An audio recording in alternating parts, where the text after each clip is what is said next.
Hello, everybody, and welcome to Arizona. It is about 108 degrees here in 3 or 4 hours, and things are going to heat up tomorrow in the desert. It is UFC 263, Adesanya versus Vettori 2. What a stacked card, and right now, we have 18 of the 28 fighters ready to weigh in, including the 2 championship challengers, Brandon Moreno and Marvin Vittori, at the team hotel as we speak. This will be happening today, my friends, on the weigh-in show, a mechanical bull, a live look-in. All of us will be riding that in a matter of moments. Every single person on this stage, and you can see the level of excitement here is off the charts. It's going to be unbelievable here in Phoenix. Welcome to the UFC 263 weigh-in show. I'm Dan Hellie. Laura Osenko, the UFC's Do Everything analyst, is here. UFC pioneer and coach Dean Thomas is here. And retired contender Paul Felder is here. It is very interesting for me to look at you and not say UFC lightweight contender anymore. No. Retired UFC lightweight contender. Has a fresh haircut, looking super skinny. Super skinny. He is he's soaking it all in retirement. I believe we do have a piece of video from immediately after you announced your retirement recently. Let's take a look at the. There he goes right there. That's Paul right there. You got some moves. Man, look at him. Man, you're going to catch me at that point. Oh, he got it. I didn't need them the whole time. He's feeling himself. I like the tie, too. Yeah, he's got, what's the bag? What's in the bag is what I want to know. You know, what is in the bag? Depends, whatever you need. I think it's your urine. That's for sure. It's a urine bag. On the bike, Yeah, that's your urine bag. And then I save it for later. Oh, man. Look at the hair.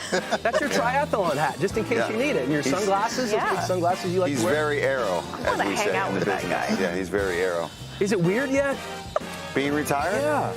I'm having fun. I mean, I'm enjoying this. I was telling Dean, you know, it felt like a big relief off of my back, because I've known for a while now that I was nearing the end, but then to finally really make that decision and to be dancing like this with my friends and family again. And oh, look at Christine. She looks fabulous there. Who's that piece you got there? Yeah, I see who's that. God bless her. You know, she's been waiting for this moment. Great. She does look great. good. She's really kept her. She rides the Peloton too now, so you know it's good.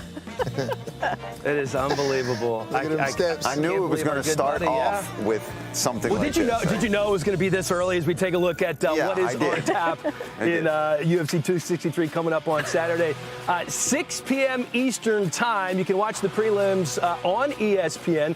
Carlos Felipe, Jake Collier kicking things off.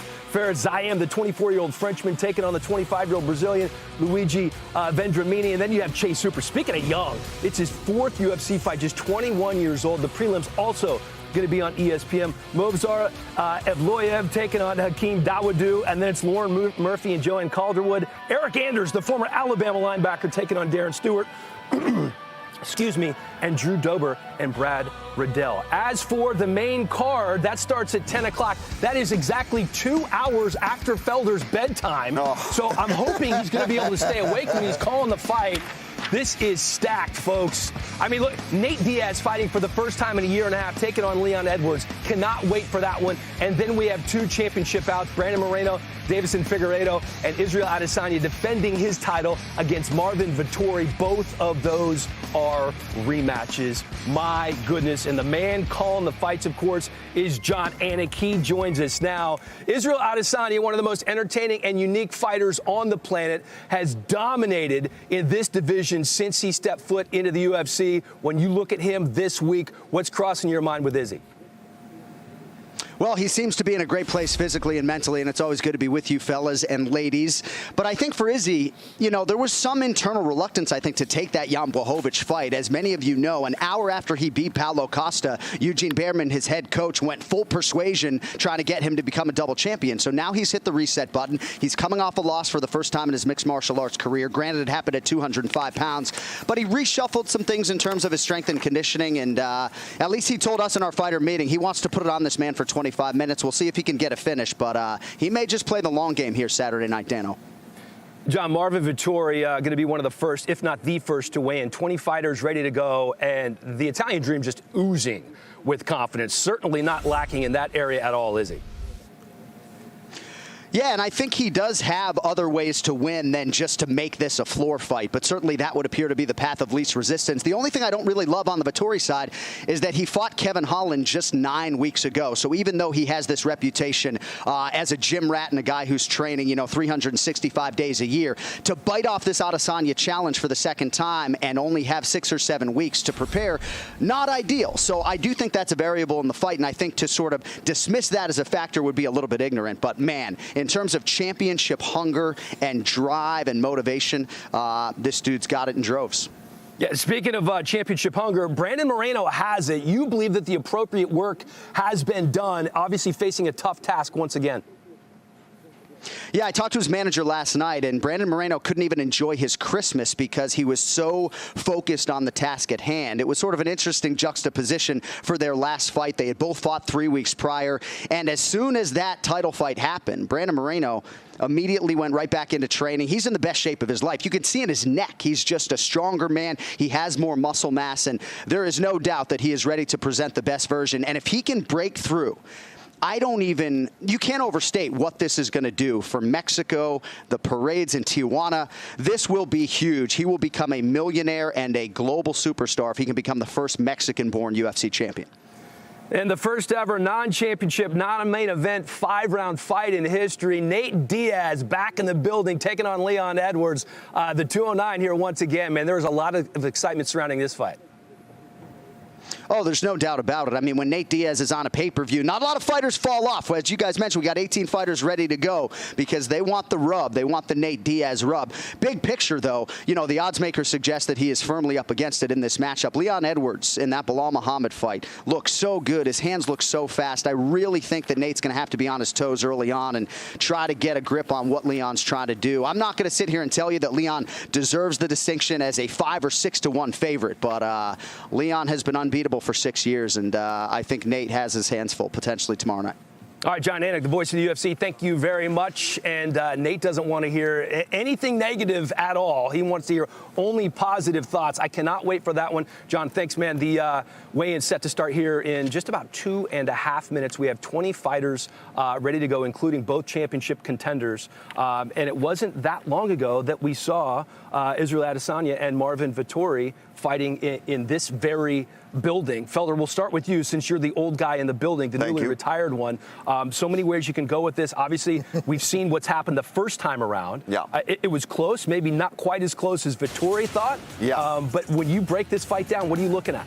Well, I think it's going to be interesting to see how Marvin approaches this, because when we interviewed him, he says, I'm not just going to go out there and just absolutely make this a floor fight, like John Anik just said. He's going to have to stand with him and close that distance. And now they're in this big octagon, so he's going to have to really use his boxing to be able to even get close to Izzy, because Izzy is not afraid to make this a 5-round fight and try to embarrass him on the outside. His last fight, he got control on the ground. You can expect him to really, really have worked on that and to fight tooth and nail to not end up with his hips on that mat. So what I think is that whatever Marvin did in the first fight that worked for him, and then he can look at what worked for Jan Blachowicz in their fight, where that intersects. That's where I think his strategy lies, is that intersection between what worked for him before. But I think he's got everything that it takes in order to win this fight in terms of his mentality, his strong points. Like, everything he needs to win this fight, Marvin Vittori got that.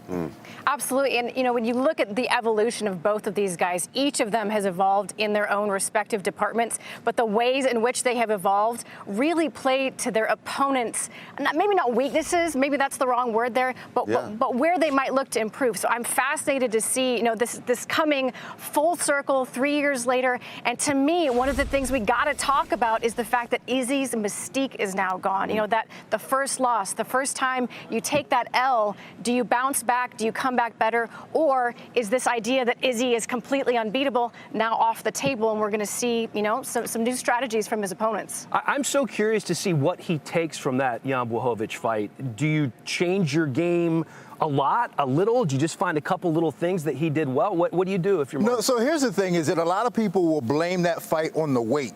And that'll be a mistake for Izzy to blame it on the weight, because there were some very tactical things that Jan Blachowicz did in order to neutralize Izzy. Remember, he didn't get that fight down until the 4th round. which means he had to have won one of the first 3 rounds, Jan Blachowicz. Right. So there were some tactical mistakes that Izzy made that he has to address, and if he doesn't address them, I think that Marvin Vittori will capitalize. Yeah, I mean, Jan was scoring on the feet in that fight. We ultimately talk about the ground control and getting him down and getting those takedowns, but there was many moments on the feet. His jab was on point. He was taking the shots. You know, he was biting on some of those feints, the controversial feints that got talked about in that fight, but he did damn well on his feet. I mean, like you talked about, he had to win one of those rounds before he was even getting down and controlling them. So. Yeah. I mean, but when he did get him down, he showed a tremendous weakness on the ground. So, hopefully he did address that, because there was some things that, some very fundamental things that he wasn't doing in order to protect himself. And me and Mike always talk about on the broadcast, and we talked about it the last time we worked together. It's not a matter of having takedown defense, right? You're going to get knocked to the floor at some point in MMA. It's just going to happen. You might just slip on your own. It doesn't matter. But what are you going to do as soon as your butt hits the floor? Are you immediately thinking, I'm not accepting this? That's what's so important to these strikers in MMA is you have to not accept it right off the bat. Because if you let a guy like Jan or a guy like Vettori hold those hips down, you've already lost. But Dean, I completely agree with, he can't just rely on size being the factor, but it has to be somewhat of a factor, right? He's faced so many good wrestlers at middleweight. Derek Brunson, I'm going to forget, Robert Whittaker, phenomenal wrestler, Yoel Romero, and he's been able to get past those guys. And I wonder if his strikes being slightly less effective against a much bigger guy led to, the fight playing out differently than it has against other good wrestlers. So we were just told that Leon Edwards is going to be the first one to weigh in, the third-ranked welterweight in the world, of course, fighting Nate Diaz on this card. This is the first 5-round non-title fight in non-main event in UFC history. This is going to be an interesting one because the endless gas tank. He's one of the great fighters ever. He hasn't fought in a year and a half, and Leon is for real. Listen, Leon, in my mind, is the most underrated fighter in the entire UFC.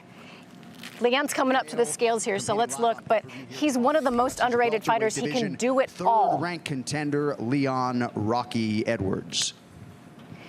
And with Leon, he's to me, he's the Swiss Army knife of the welterweight division. The guy can kickbox, he can grapple, he can do jiu-jitsu, he's great in the clinch. And so where Nate is a little bit more of a chisel that's going to chip away at you, Leon is good everywhere. I want to hear his weight here a second.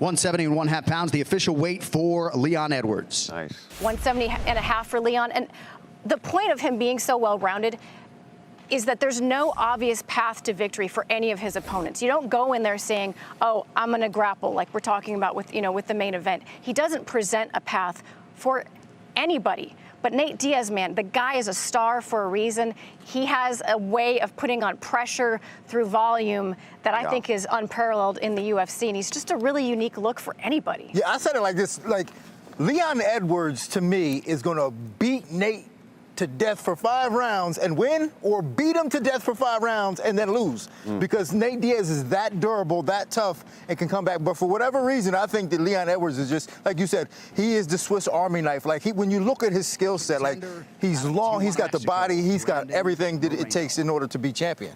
And here's one of our other championship contenders, Brandon Moreno. We talk about the confidence for this kid. There's a lot of it right now. Hi, Brandon Moreno, the assassin baby, here fighting out to Tijuana, Baja California, Mexico. And tomorrow night, I'll make history being the first 100% born Mexican to be the UFC champion of the world. Hey. Brandon Moreno. Championship weight, there it is. That's done, man. And this kid just 125 on the dot for Moreno. And just interviewing this guy, man. Not only, he wants to get rid of a bit of that smiling on his way to the cage, wants to be a little bit more serious. As you see there, you can't help but put on a smile. I smile listening to him talk. He just makes you happy being, exactly. looking at him. But he wants to mean more business now. And this guy has got the confidence. He's been in there, and he's felt that Figueiredo power. So the Italian dream. He knows Marvin that he can hang. Vittori. And here's Vettori. I just want to correct this. We had a typo on a graphic. Leon Edwards did make weight at 170.5 pounds. So Leon's good to go.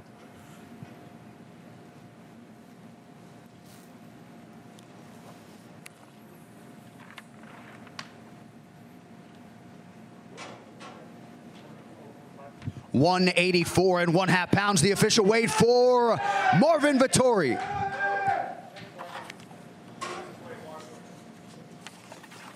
Dean, how's Vettori look there? Oh, I mean, I think he looks great. I mean, I like the smile that he gave afterwards.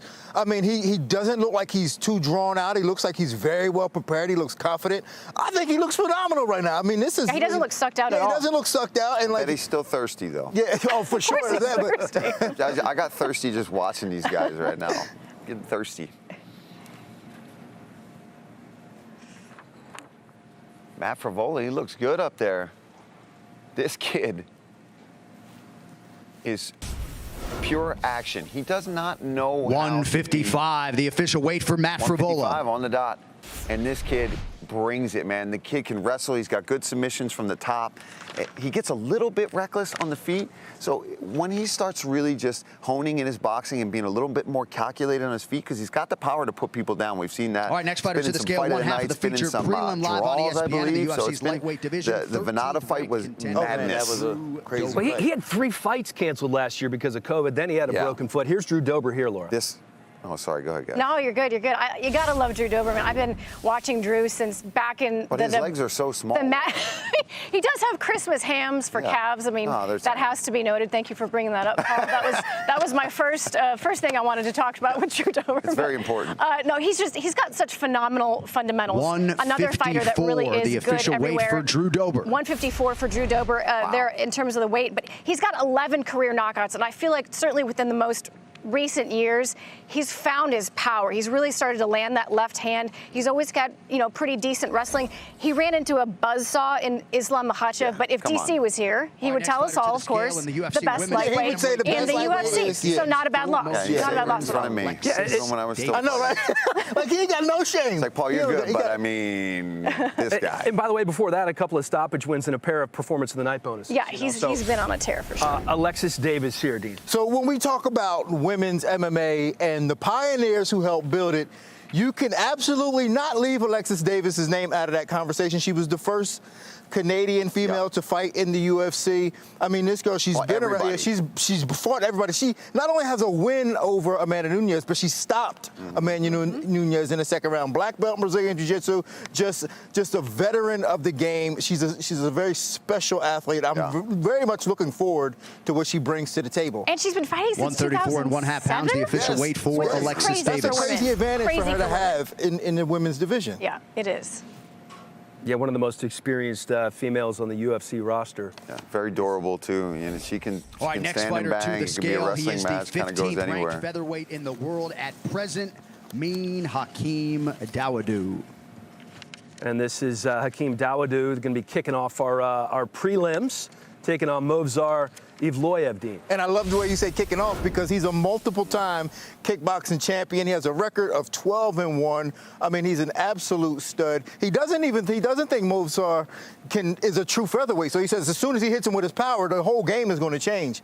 But one thing that I found interesting about him, mind right now. Yeah, shredded. One thing 145 1/2 pounds, the official weight for Hakeem Dawodu. 145 1/2. Yeah, he wants to open a rehab center. He just lost. He just lost a friend to addiction, and he wants to open a rehab center. He says he's tired of losing his friends. Scale, she is the 11th ranked UFC women's bantamweight contender, Pani Hakeem is Kianzad. fun, man. That kid's a true contender, I believe, at 145. I think he's going to start finishing some people as well. I'm Pani Kianzad, fighting out of Copenhagen, and after tomorrow, I want everybody to know who I am.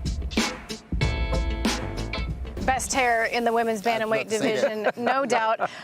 2020 was a crappy year for a lot of us, but Pani Kianzad had a fantastic 2020. She's another fighter I feel like in the last, I would say, 3 fights, she has really started to believe in her striking, really believe in her game overall. She beat Jessica Rose Clark, Bethe Correia, most recently Sijara Eubanks, and you just get the sense that really she started to believe in herself. She's had a 16-week camp. She said the first 8 weeks was kind of a fat camp. camp. The rest of it has been a lot of hard work, and as you can see there, she is in phenomenal shape. If I knew she was having a fat camp, I would have showed up. Yeah, you and me both, Dean.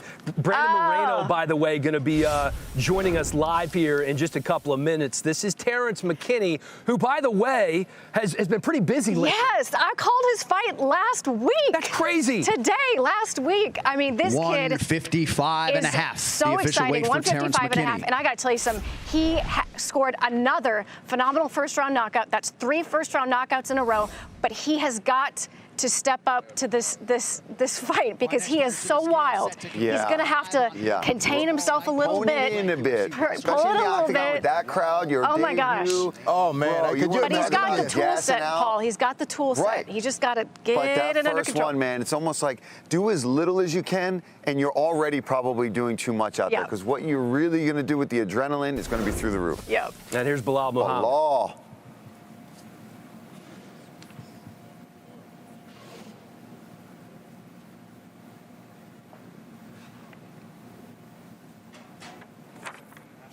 £170.5, the official weight for Bilal Muhammad. Fighting out of Chicago, Illinois. Hey, what's up, Paul? Glad that you're back with us again. We know that you're this amazing triathlete now. Thought you'd be hanging with David Goggins. Welcome back to the fighting world, okay? Weigh in the UFC's featherweight division. Oh, my God. He's so funny, man.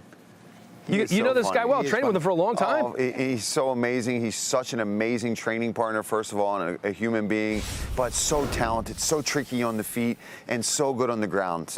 But let's talk about Chase Hooper here. This kid, you know, you want to talk about, he has the skills on the ground, right? But what I love about this guy is recently this whole family that he's created with Ben Askren. We can't help but talk about that. 145 and a half, the official weight for the Dream. He's Chase finding his Hooper. way into the UFC. He's just got to work on that stand-up, and the kid's going to be golden. Yeah.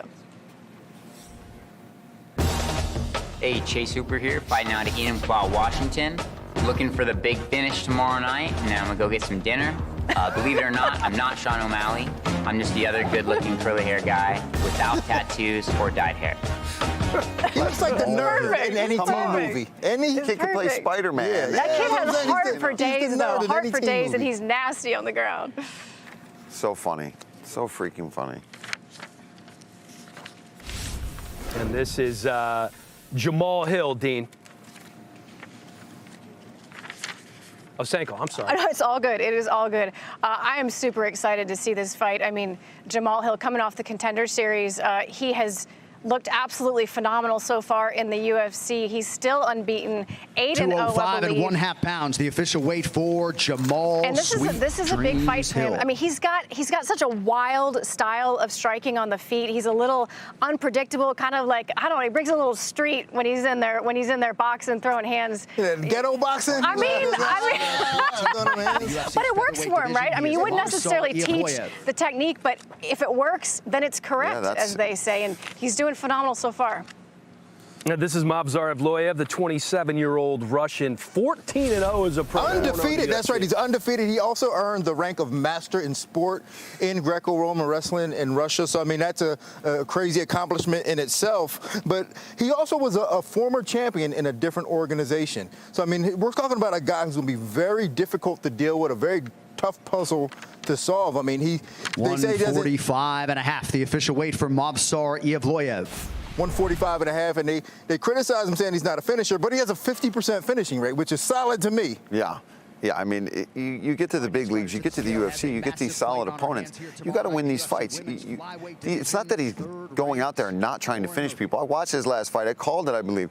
Dude's throwing hands. He's getting takedowns. He's hunting submissions. He's fighting out of submissions. He's very fun to watch, very well-rounded, and very strong for 135. Believe it or not, he used to fight down at 135, and he talked about going down there, and it's like, no, son, you stay right at 145. And that's why Hakeem doesn't think he's a true featherweight. But this is Lauren Murphy here, and I absolutely love Lauren Murphy.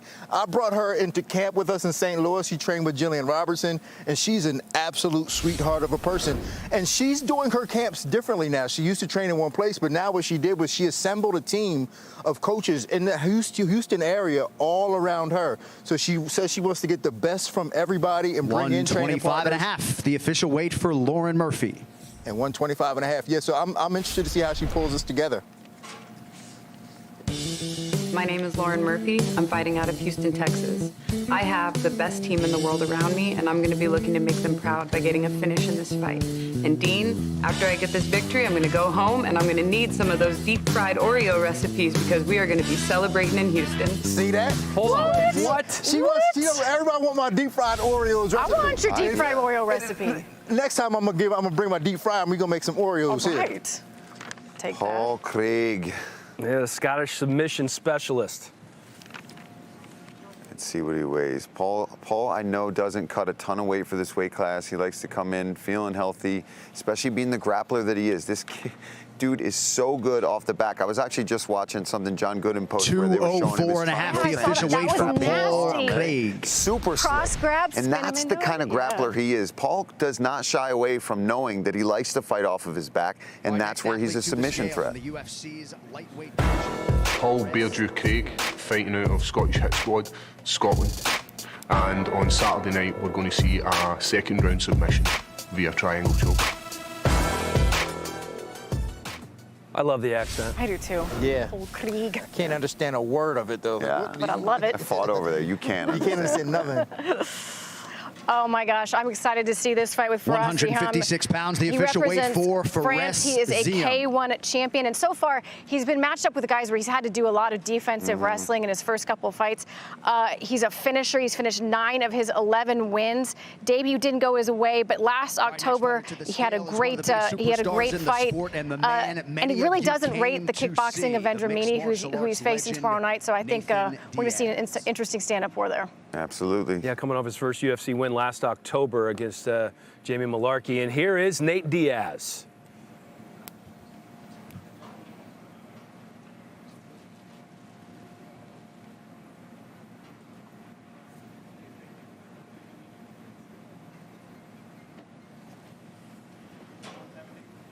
£170, the official weight for Nate Diaz. Fantastic. And Paul, have you talked to him at all about triathlon training? No, I would like to. I'd like to know what the distances and stuff they race. But obviously, they're both into it. Nate even mentioned, I'm like these triathletes. I just get better with age, which is just true. All right, next fighter to the scale in the UFC's lightweight division, we welcome Luigi Vendramini. And here is Luigi, Laura. Yeah, he fights out of Factory X, a gym I know pretty well. He's got 5 knockouts, 4 submission. He's been doing jiu-jitsu ever since he was a little kid. His dad is actually a black belt. He's Italian but grew up in Brazil. And he had a really, really tough first fight. He went up to welterweight, was on the wrong end of a loss, and he took 2 years, which I actually think was super smart, completely retooled his skill set, healed up from that fight, and that he went out there and got a highlight reel finish over Justin Ayari his last time out. I know he looks to be more active and build on that momentum that he had with that incredible knockout there. And we do have our first guest of the UFC 263 weigh-in show. It is Brandon Moreno. Title fight coming up. How you feeling, Brandon? Man, to be honest, I mean, I make weight like 15 minutes ago, so I'm tired, bro. This weight cut was harder than others, but that happened when you just stop to be a baby and you are a teenager, so I'm ready. I make weight and that's it. The last fight was an epic draw against Figueiredo. What did you learn about yourself, and what did you learn about him in that fight? Man, actually, that is the word, I learned too much about myself in personal, because I never had that kind of fight, against someone who support the damage as the same like me. So I learned too much about me because I know now I have power, I have power. I have the correct mindset to go to some other guy good than me. So I'm ready. Brandon, you have such a contagious, happy attitude. Like, you're on the scale smiling. Like, who does that? Where does this happy attitude come from? Man, this work is so hard. Sometimes you have too much stress, you have too much pressure. You have a fight against other guy who try to kill you. But man, I enjoy too much my job. Obviously, right now is not my best moment because I'm so tired for the weight cut. But just give me a few hours and I'll be really happy again. I promise. So how's this fight different from the first one? I mean, you obviously had more of a time to prepare, but from a skill perspective, what are you going to do different to make this fight different for you? I mean, obviously the technical part is the most is very important, but more than that, I think the key of the victory for my performance next Saturday will be my mentality. My confidence now, because now I have the opportunity to throw more punches. The last game plan was just in short notice, 3 weeks to try to prepare some game plan for Figueiredo. Now I had complete 6 months, but the confidence, man, I felt his power and I can support the power of this guy, so I have confidence for this one. Brandon, there's a lot of talk leading into this of him making sort of excuses, feeling ill. He wasn't himself in that fight, and he would like to just wash that fight away. Doesn't even think it should count. But I feel like there's a mental edge there, right, where you're laughing this off, and then at the weigh-ins, you being the challenger, the champion is pushing you. Do you feel, with all these antics, that you have a mental edge over Figueiredo? Man, some things you can't control. So I'll be working a lot of my stuff, on all that things I can control. So I don't care. This guy is always hungry, so I can't change that, The only thing I can change is my mentality. You saw the press conference. The other guy is thinking in other stuff, I'm very focused in my game plan. I'm very focused on beat this guy. And the most important thing, I'm focused on beat the next flyweight champion. Absolutely, man. And one thing, a lot of these contenders talk about the belt, right? Not just winning and being a champion, but the belt itself sort of holds this, like a treasure to them. Is there somewhere you'd like to take it, or somebody that would be first on your list of, man, I've worked so hard throughout my life to get this belt, that you would like to show it to and bring it to? For me, the belt is a symbol, I mean, obviously the belt is pretty, it's nice. It's a nice belt. But it's not just the belt, it's the significance of the belt. I just want to be the best. I say that in my last post interview with Joe Rogan, for example. It's not the belt. I just want to be the best, I just want to be that guy who the people talk and say, hey, this guy is dangerous. I mean, watch out with this guy because looks very nice and a really happy guy, but be careful with him. And man, I just need to be this guy to say, hey, I'm the best flyweight of the world. Brandon, not only would you be the best flyweight in the world, but you would be the first Mexican-born UFC champion. I know you've been asked this a lot, but I just want to hear you talk about what that specifically would mean to you and what it would mean to Mexico. That is a responsibility for me, We have a really good culture of combat sport in Mexico, especially with boxing, obviously. But the mixed martial arts is a new sport for my country. So imagine if my country has the first belt, will be amazing. Obviously, we have a lot of Mexican American champions, and I really love how they defend the color of Mexico. But man, I grew up in Tijuana, Mexico, in Baja California. My language is exactly like a real Mexican, So. I just want to make happy all my country, and that's it. I want to make everybody proud there. I know you said you had a lot of confidence coming into this fight, knowing that you could take his power. There were some rounds in that fight where when you put it on him, you really took the fight to him. I know that's the fight you're looking to have. How do you see yourself getting your hand raised tomorrow night? I don't know. To be honest, I don't know if the other guy is real. The other guy, that's why he's a champion, you know. So obviously, I want to finish the fight, the first, second round. I want to go and grab some dinner, some good food, you know. But if I need to go to another war for 25 minutes, I promise I'm ready. I'm ready, but definitely I want to finish the fight in the first, second round. All right, Brandon Moreno, thank you so much, my friend. Good luck on Saturday. Very much looking forward to seeing you fight, my friend. Thank you, guys. Have a good day. He is so nice. He's so happy. He's like that. I'm just happy to be here. Yeah. I mean, I want to hang out with them. That last fight, guys. I mean, that was wild.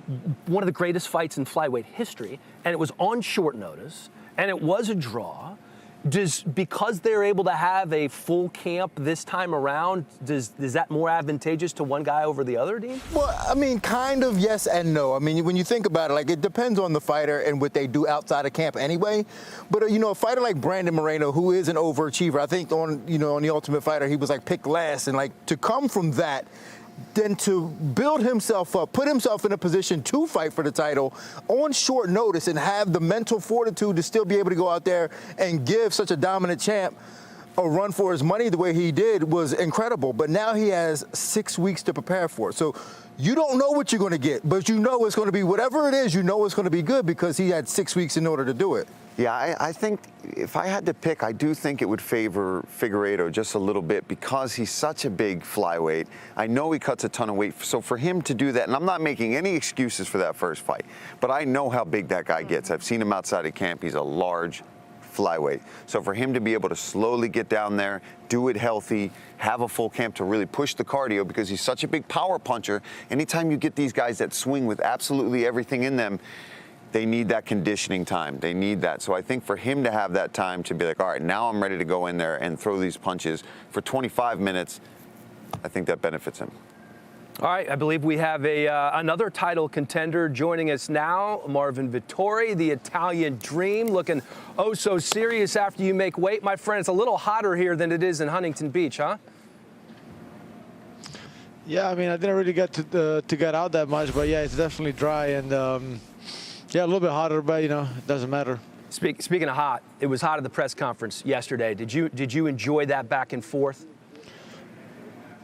Yeah, I mean, he was telling me that I was sweating under that suit. Actually, I was feeling great, to be honest. I didn't feel either hot or cold. I was feeling great. So, but yeah, no, I mean, so far I didn't really. I mean, I went outside for a moment, and yeah, the weather was dry. But other than that, I'm not really feeling the weather that much, to be honest. Very confident going into this one after that split decision. I'm curious, how much did you study what Adesanya didn't do against Jan Blachowicz? You know, they keep asking me this question. You know, I'm a very different fighter than Jan Blachowicz, but definitely that fight was the confirmation of a lot of things that I already knew. This guy's nothing special. I'm going to go out there and just put it on him like I did it with all these other guys and just dominate from the first second. You know, from the get-go, I'm going to be looking like I'm the champion, you know, and I'll definitely be champion by the end of the fight.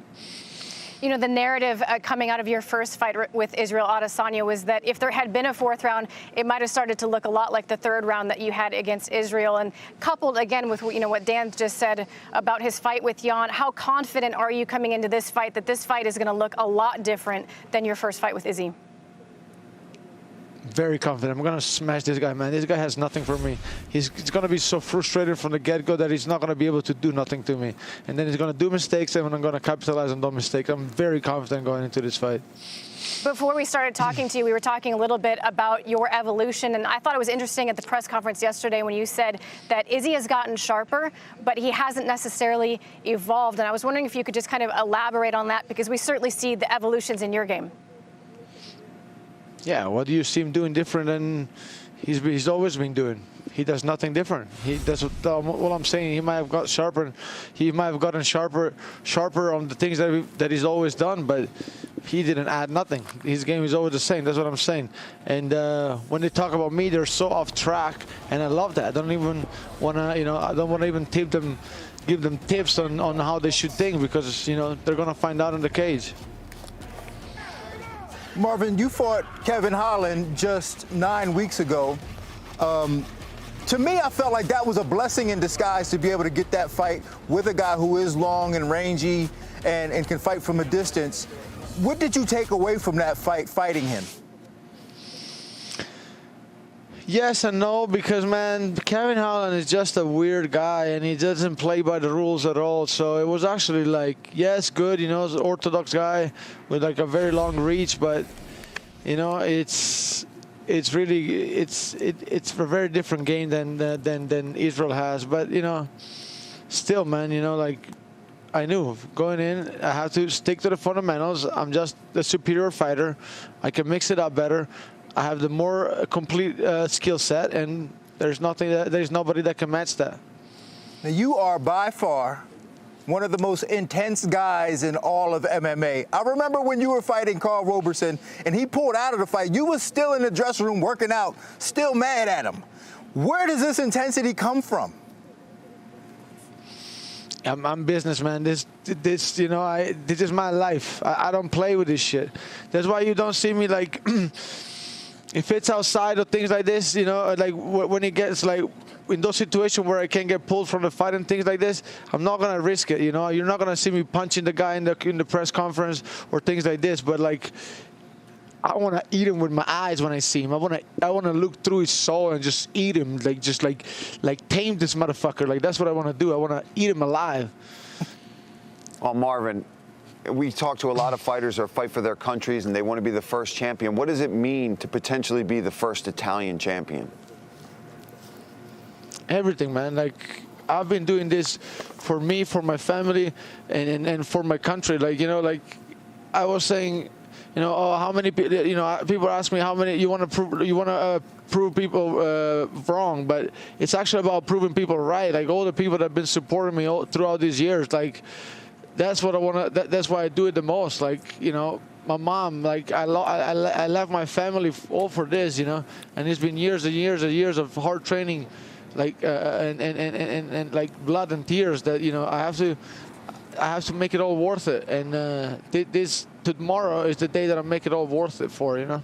Absolutely, Marvin. And we've seen some bad blood in the UFC. We see it all the time, but seems to be something about Adesanya to you that you just can't stand. We talked to you in the meetings and asked, will it be all hashed out after this fight? And you were a little reluctant, like, listen, yeah, it's going to be no bad blood, but I'm still not going to be that guy's buddy. What is it exactly about Adesanya that drives you so crazy?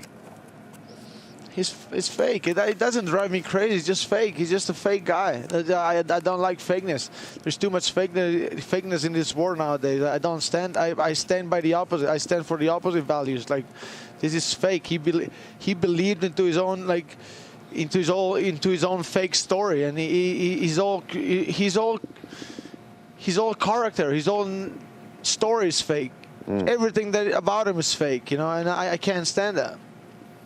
Marvin Vittori, nothing fake about you, my friend. The real one. Looking forward to seeing you fight. Good luck. Get some liquids in you, buddy. Thank you very much.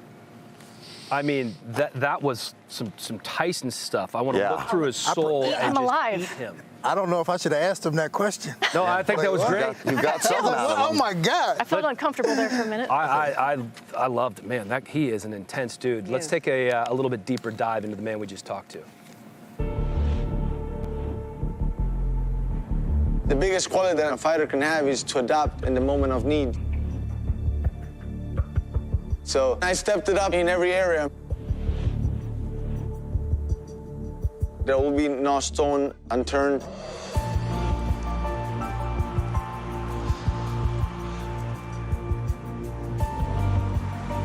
And we make it right. Like, that's the way I am. I have the strongest mind in the game. We make it right.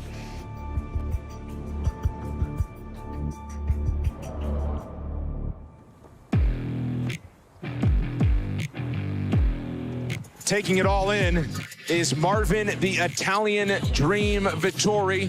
His last appearance came in April of 2018. You see me showing up every time. You see me winning every time. You see me putting up dominant performance every time. This is not by mistake. This is because I'm an elite professionalist. He feels he had a very close fight with Adesanya. Feels he was robbed there and wants to rematch. He's walking in here nice and confident, and he's looking forward to this fight. Both of you on your bellies, hands behind the head, reach out all the way around, behind the back, all the way back around. I have a good nutritionist, I have a good strength conditioning coach, I have good coaches for the technical aspect. This is turning into a tough night at the office for Cesar Ferreira here. I wanted to come in here, make a statement. I'm back. Pull, pull, pull. It's not by mistake that I'm able to show up every time. It's not by mistake that people don't have an answer for a lot of the things that I bring. Vittori right now looks the best I've ever seen him. I mean, the striking was always good, but it was never as fast as what we're seeing here. He looks like lightning right now. Bigger step, bigger step. This guy is on a mission to be the best in the world, and a split decision against Israel Adesanya has certainly proved that he belongs in that conversation.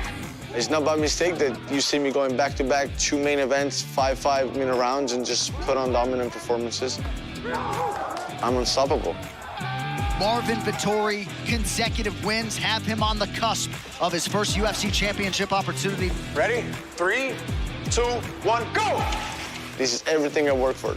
There's no way I was gonna let the train pass by without catching it. I want Adesanya next. Think I deserve it? I put on winning performances. Almost there, keep it up, let's go, right. Dominant performances, and I won this title, man.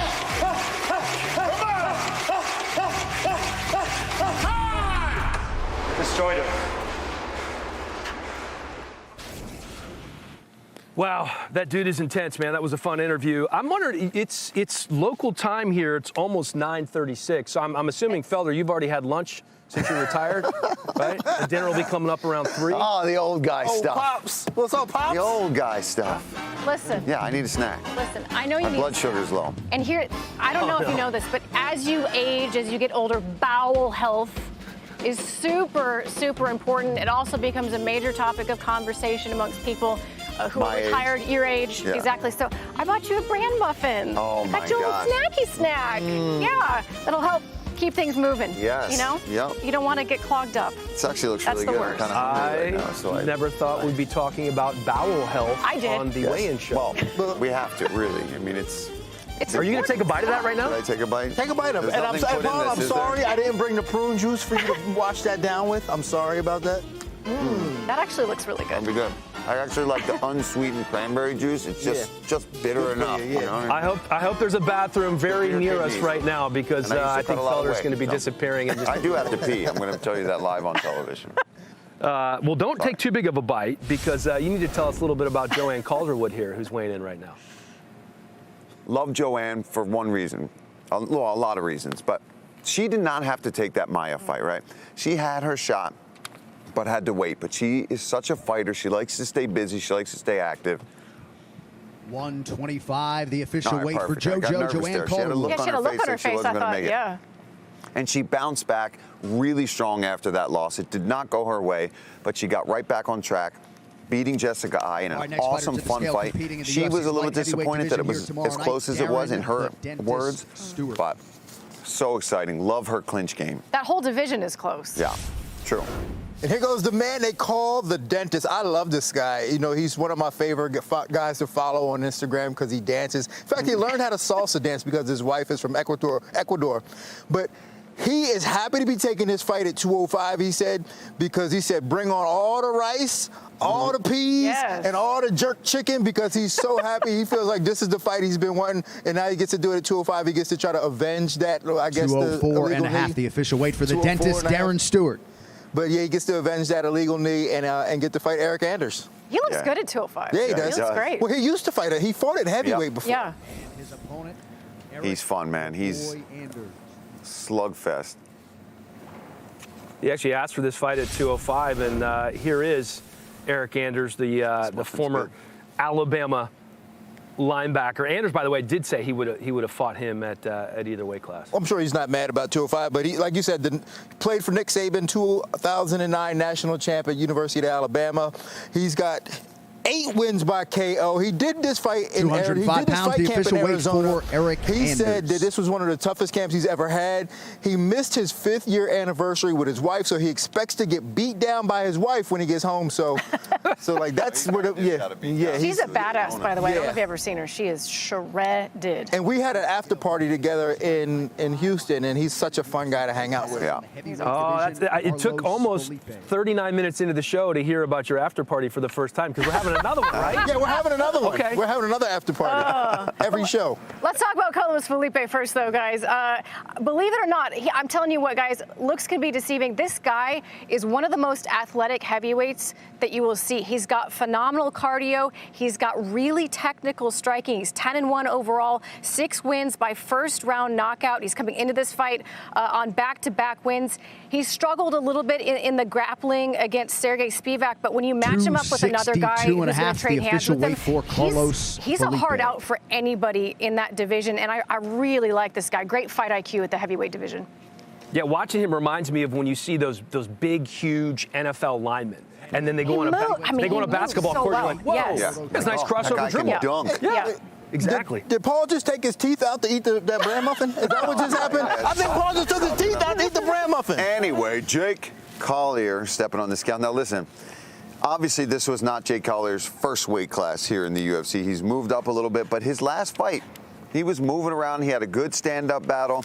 He's got the skills on the feet. He's just got to translate them over to this bigger weight class. Some of these guys have power. He ran into Tom Aspinall.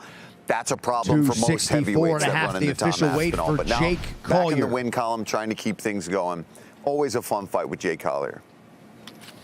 Jake Collier, just 32 years old. Yeah, still young. He could be your son. He could, yeah.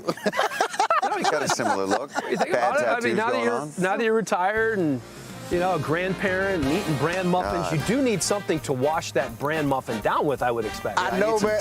I know. I forgot the prune juice. I forgot the prune juice, but I got something even better because I know you blocked up on the inside. So I brought you some Miralax. Oh, good. Got you blocked up. That's going to help relieve, soften some of that so it just kind of falls out. You know what I'm saying? Because I know how it feels like when it just gets stuck up in there. Oh, yeah, it just, you want it to just kind of drain out of you. Thank you. I appreciate this. You should do the commercials for Miralax. Yeah. That sold me right. So I'm all set here, guys. You got to turn the bottle around. You got to turn the bottle. Is this an official sponsor? No. I want my check if it is. So please don't UFC. If you make money off of Miralax, the new face of Miralax, I would like my cut. You're halfway through that muffin and your teeth are still in, so that's good. Yeah. Hey, listen. Oh my God. Yeah. Oh, RJ, I believe has something for you. Now that you're feeling good, you need something to do while you're on the toilet for the next 45 minutes. So you can do this little bingo. It'll be fun. Ah, the Golden Girls bingo. Yes. Yeah. Thank you for being a friend. Let's open it up. We should play this on the show today. You did not know you were going to get so many party Got a cramp. The arthritis? I got that arthritis. Yeah, years of getting beat up in the octagon and not winning the title have really taken its toll. Well, look, it's right there. I have a feeling it's going to be on the line later. Right here. So I mean, my side, I can't quite see. The gifts will keep on coming, my friend. They are not done yet. We're going to take care of you in retirement. I figured it'd be the whole show, probably. But we do have to get back to the weigh-ins as Damian Maia is headed to the scale. And he is an absolute hero to the Brazilian Jiu-Jitsu community. He's one of the guys that has still been able to make it work successfully for him. And there was a time where he was on a run to beat 7 guys in a row, and he quoted, "I want to be able to submit them while them not being able to hurt me or me having to hurt them." So I mean his philosophy and his mentality towards the fight, you gotta love it. 171.5 pounds, the official weight for Damian Maia. 43 years old, just slightly younger than you, Paul, but still just a little bit. Barely. Yeah. He's walking like me though. I got to be honest. You see. 170.5 for the 43-year-old Brazilian. And we are still waiting on a couple of our champs to weigh in here. Here's a look at 4 guys that we're waiting on, including Figueiredo and Izzy.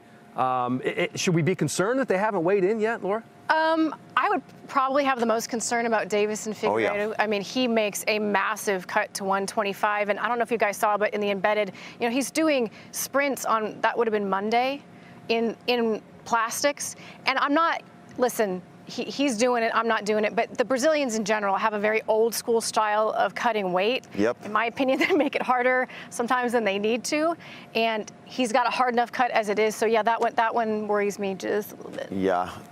You know, Izzy looked great on the scale. I'm wondering if it's more of just I'm in no rush to get down there. And that's the case sometimes. Or if he cut more weight than usual. But I can't imagine. I really don't worry about a guy like him. I don't see him missing weight for this championship fight. Coming off that loss to Jan Blachowicz for 205-pound belt, he's not going to come in here and miss that. Davison is the one that I'd be a little worried about. Brad Riddell could potentially be a threat there too. A lot of travel for those guys. He is not a small lightweight. He's stocky. He's strong.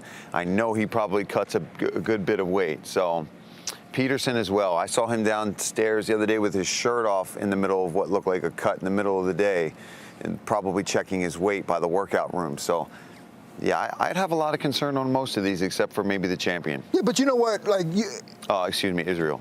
Yeah, so, I mean, I get the idea of, you know, I'll get down there when I get down there, but at some level, like, you still had to cut some weight and you still want to start rehydrating. Yeah, you still want to, you're still thirsty. Yeah. So, like, I don't understand why anybody would want to wait any longer. So, like, for all these guys, for me, I'm thinking that, you know, I'm not saying that there's a problem, but I'm sure they're not in a position to where they wanted to be. Like, they would have rather have, you know, weighed in. And for Davis and Figueiredo, like you said, the Brazilian guys, they have a very old school kind of a, you know, an archaic way of cutting weight, and they make it harder for themselves. But I think that's the way they operate. I think they like that because it puts them in that gritty fight mode, and they get into this mode of where, like, you know, I went through this, and but that's it's how they do dangerous training stuff. too. My old Brazilian coach wouldn't let us drink during practice. That's how it was in karate and taekwondo back in the day. My instructor, Sal Sando, and shout out to Sal, would always tell you, hey, listen, drink enough water beforehand because you're not touching it. They had that old school Korean mentality, and you better stop breathing. And we'd be training no air conditioning, second floor of this South Philly building. We would just open those old school, like, school windows. And that was our air conditioning. And we had these gis on, you know. It was Sal, come on, man. I love that you have a brand muffin just sitting on your chair like you're 88 years old. You like my gold watch, too? I got my bling here, you know, and just in case it catches, it's my Jared Gordon got me this nice retirement Rolex, is that gold watch from New York, you know. And you have your retirement shirt on as well. Yeah. Let's take a look at some of the weigh-in results here in the early prelims. Everybody making weight. That, of course, is going to get started at 6 p.m. Eastern time tomorrow. And the late prelims starting at 8. And the weigh-in results here still waiting on Riddell, as you mentioned, Felder coming over from New Zealand, so the travel there is certainly longer than it is for some of these other fighters. And then on the main card, we're waiting on Izzy. We're waiting on Figueiredo as well. Potentially some concern there, at least Osenko believes, for Figueiredo. Adesanya has been looking good throughout the week here, so we're going to keep you up to speed on that on the UFC 263 weigh-in show. But right now, let's take a closer look at Nate Diaz. John Anik taking us inside, one of the all-time greats. On a winter night in Orlando, he called his shot. Yeah, Conor McGregor, you're taking everything I work for. That was the transformative moment for Nathan Diaz, a highly visible figure who'd always been a touch misunderstood. The raw and uncompromising fighter who was incapable of being anything but real. It was that moment he was truly crystallized as a star, but really the cult of Nate Diaz had long been in effect. Anyone who'd watched him over the years already knew the truth. He'd put in the work.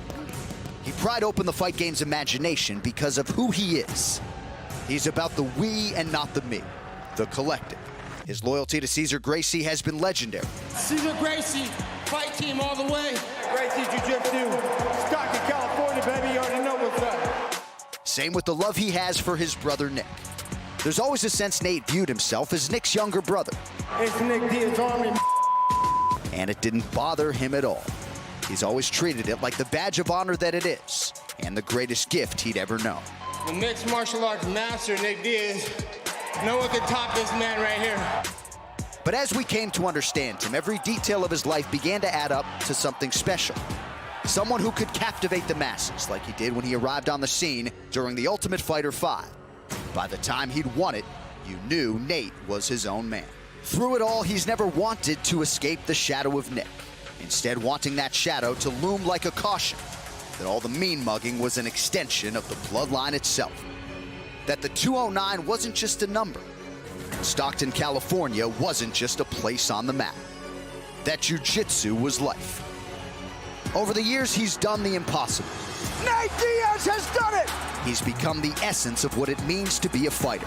Dog style, 209, baby, all day. He's earned the respect of millions, leaving his mark on some of us forever. John Anik better get a 209 tattoo. I'm gonna whoop his little ass.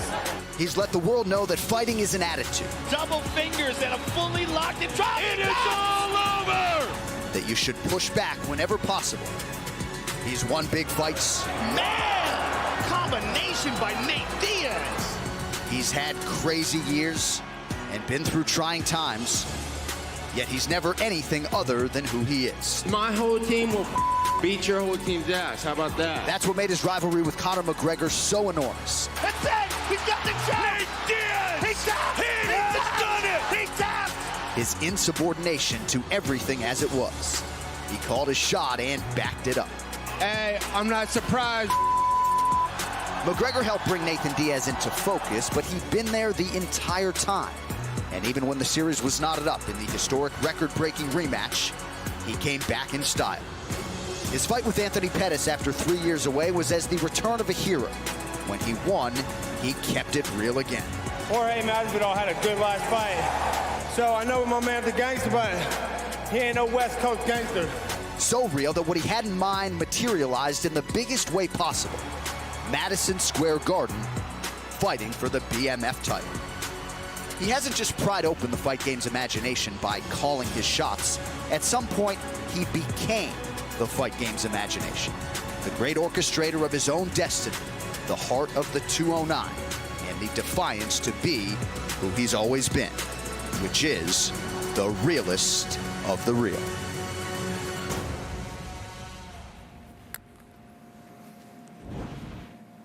This is no joke. He really did have to go to the bathroom. We've been doing this show now for 4 months. I think this is the fourth or fifth weigh-in show that we've done. How much of that Miralax did he have? And nobody's ever had to leave to go to the bathroom. Bran muffin, bro. Bran muffin. What do you expect? Goodness, dude. That was a 3-minute package. Gosh, darn it. I was listening, though. You I had all my right? piece in. You all right? So, should I cross? I don't want to look too much like you today. We did dress alike today. Hey, just pro tip, you look nothing like her. That's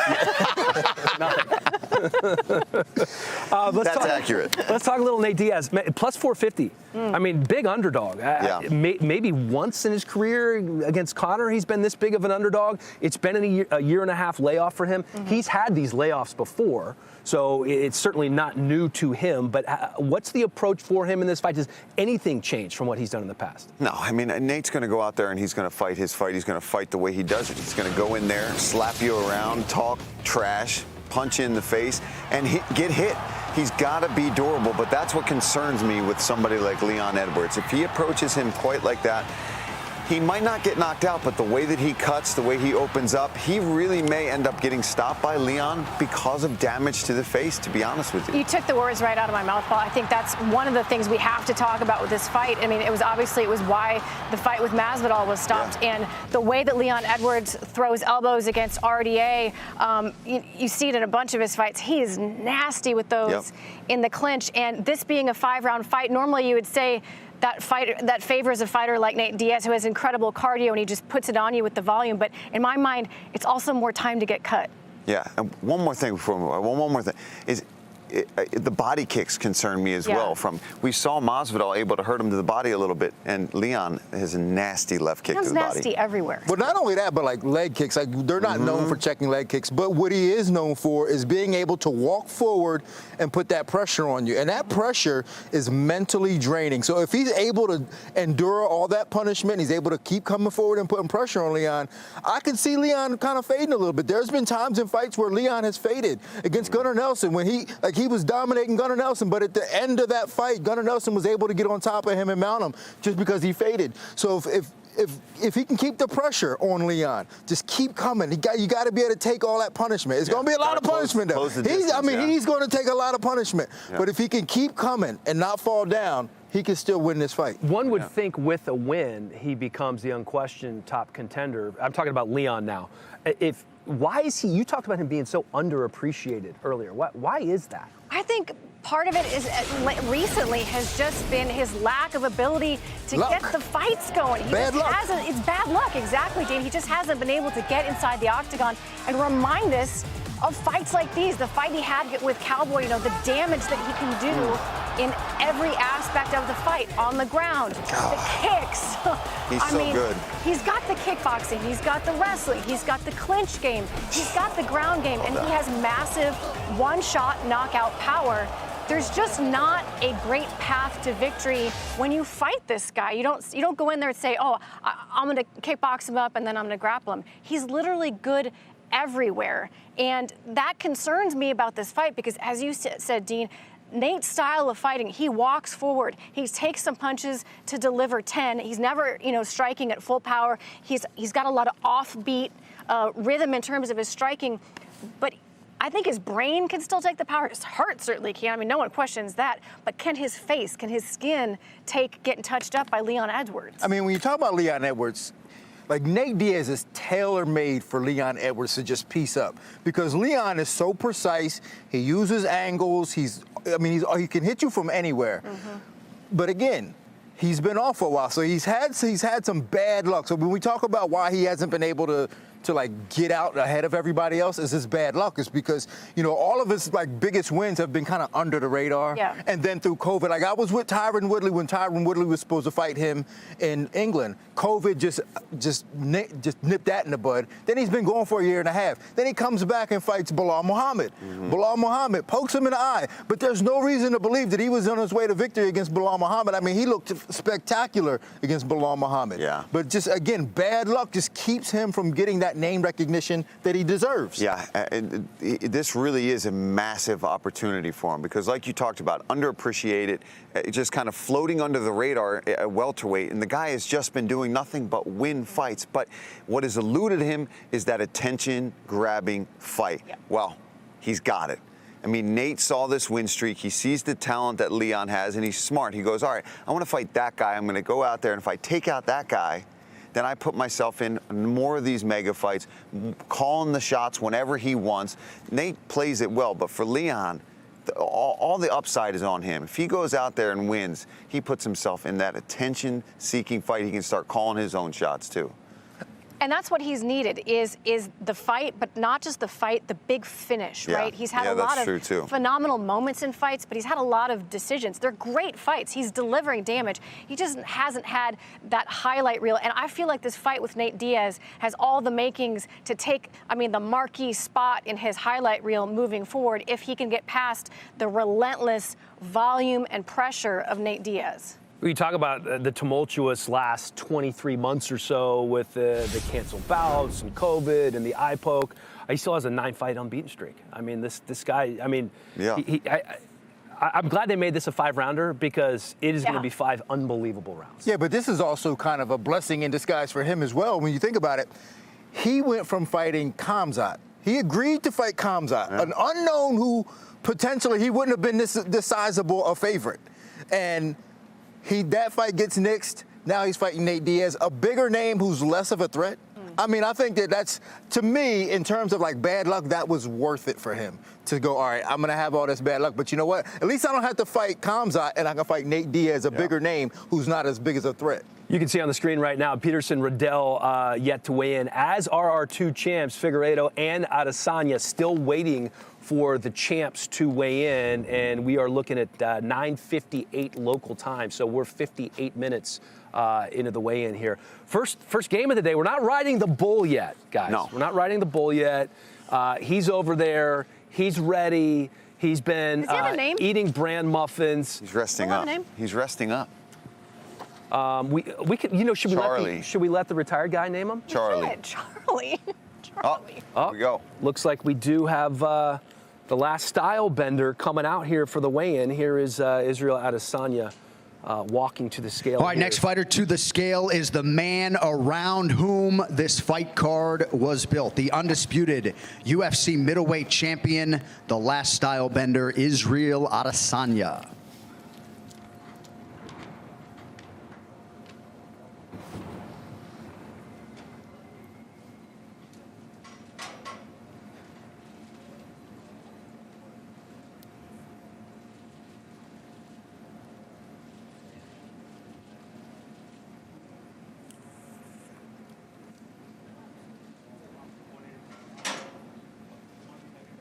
(183.5 pounds), the official weight for the champ, Israel Adesanya.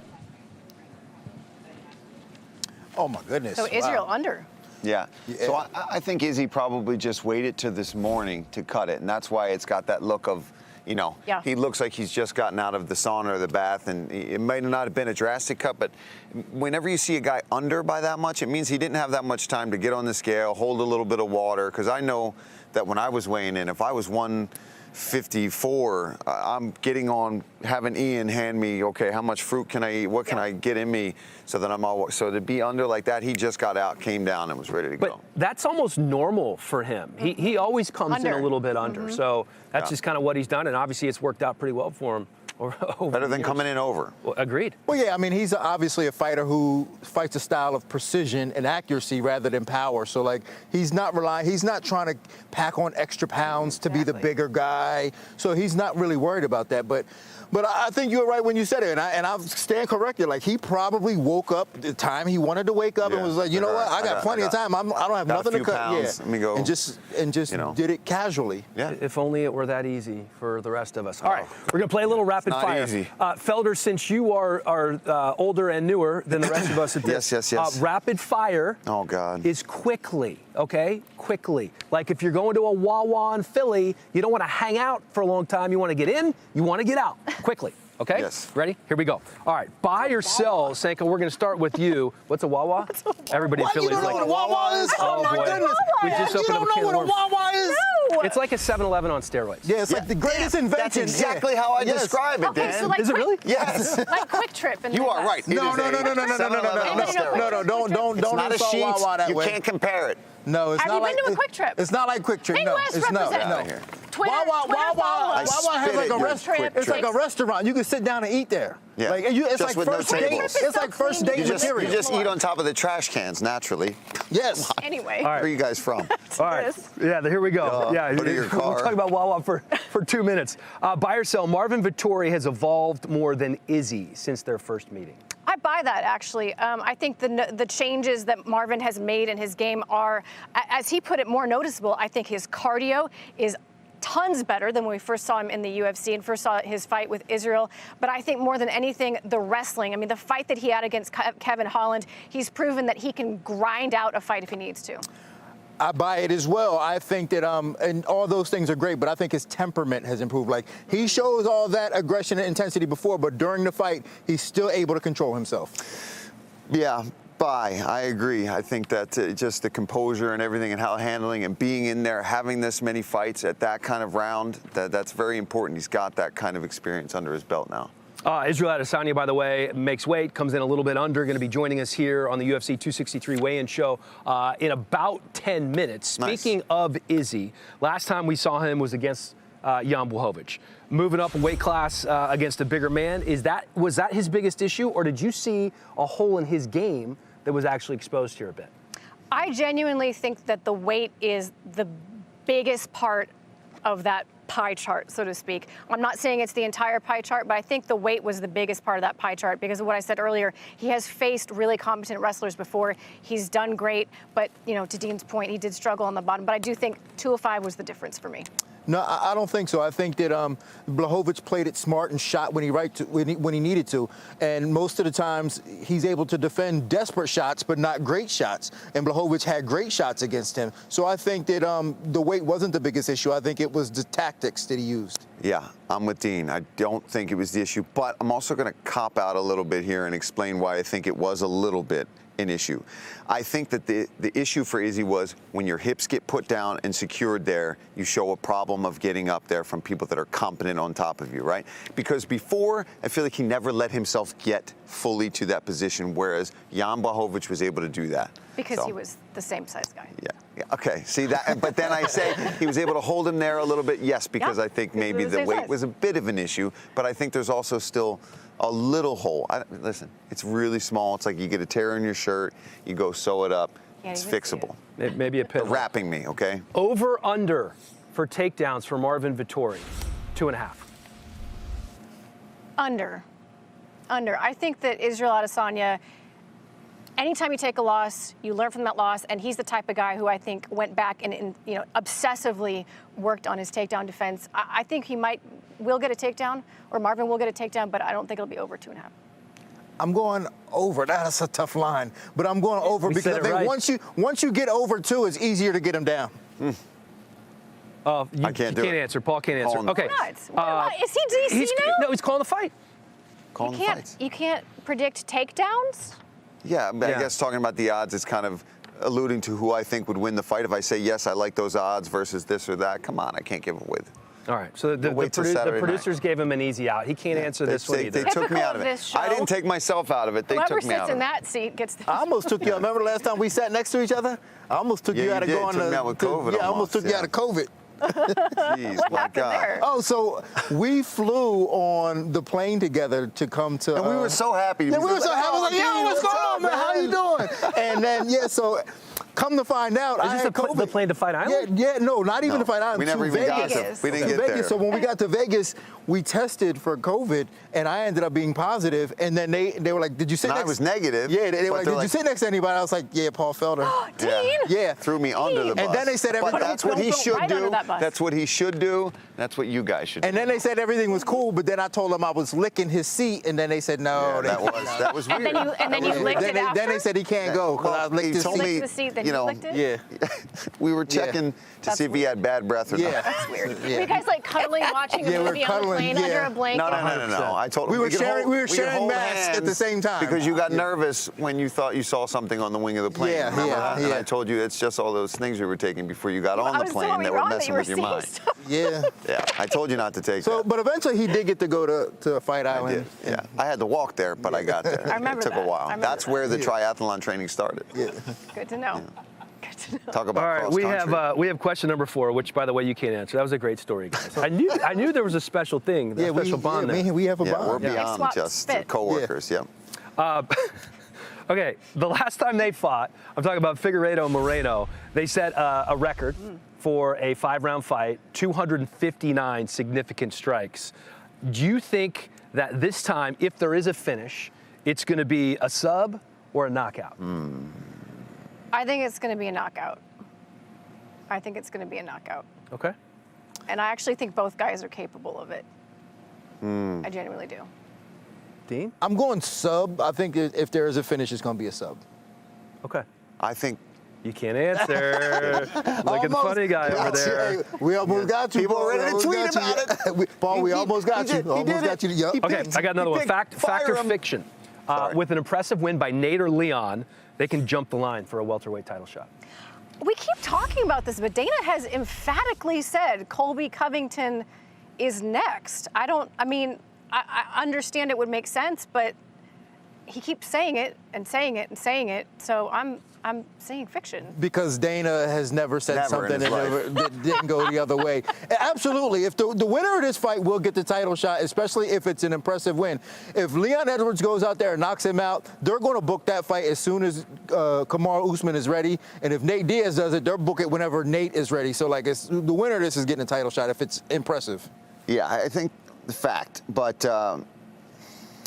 especially for Leon, right? If he goes out there, like you said, and he does something impressive, I mean, that just sets you up. It's a rematch already. Kamaru, I think, wants it. I think he's trying to avoid that Covington thing because he's been there, he's done that, and he's probably not as interested and as hyped about that. It was such a fantastic fight. Of course it was, and but Dana talks all the time about 5 years ago. I think as a champion, though, you want something fresh, right? If you're a guy like Kamaru who's beaten so many guys, but I guess Leon's not fresh either, then technically. So you're right. Yeah. Thank you for saying that. Yeah.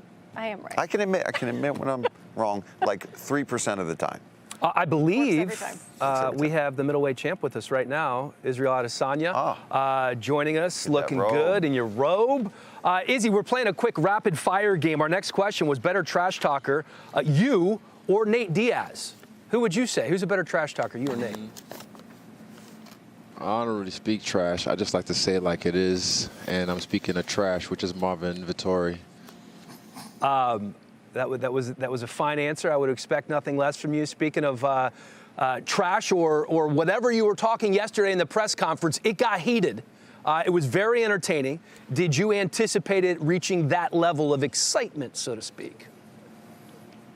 Yes, I knew he was going to try and fugazi everybody and pretend like he's calm, but I knew I could entice that reaction out of him, and I did. You saw me, I didn't even get up when he stood up because I knew it wasn't a threat.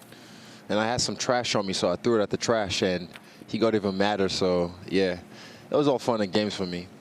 We had Marvin on actually just a few minutes ago, and his quote that really stood out to me, he said he wants to look through your soul and eat you alive. The fuck does that even mean? I don't know. I don't know. That's a good question. Cannibalism. Where do you get that from, Mordor? Mordor. Do you feel like he's the same fighter that you faced last time?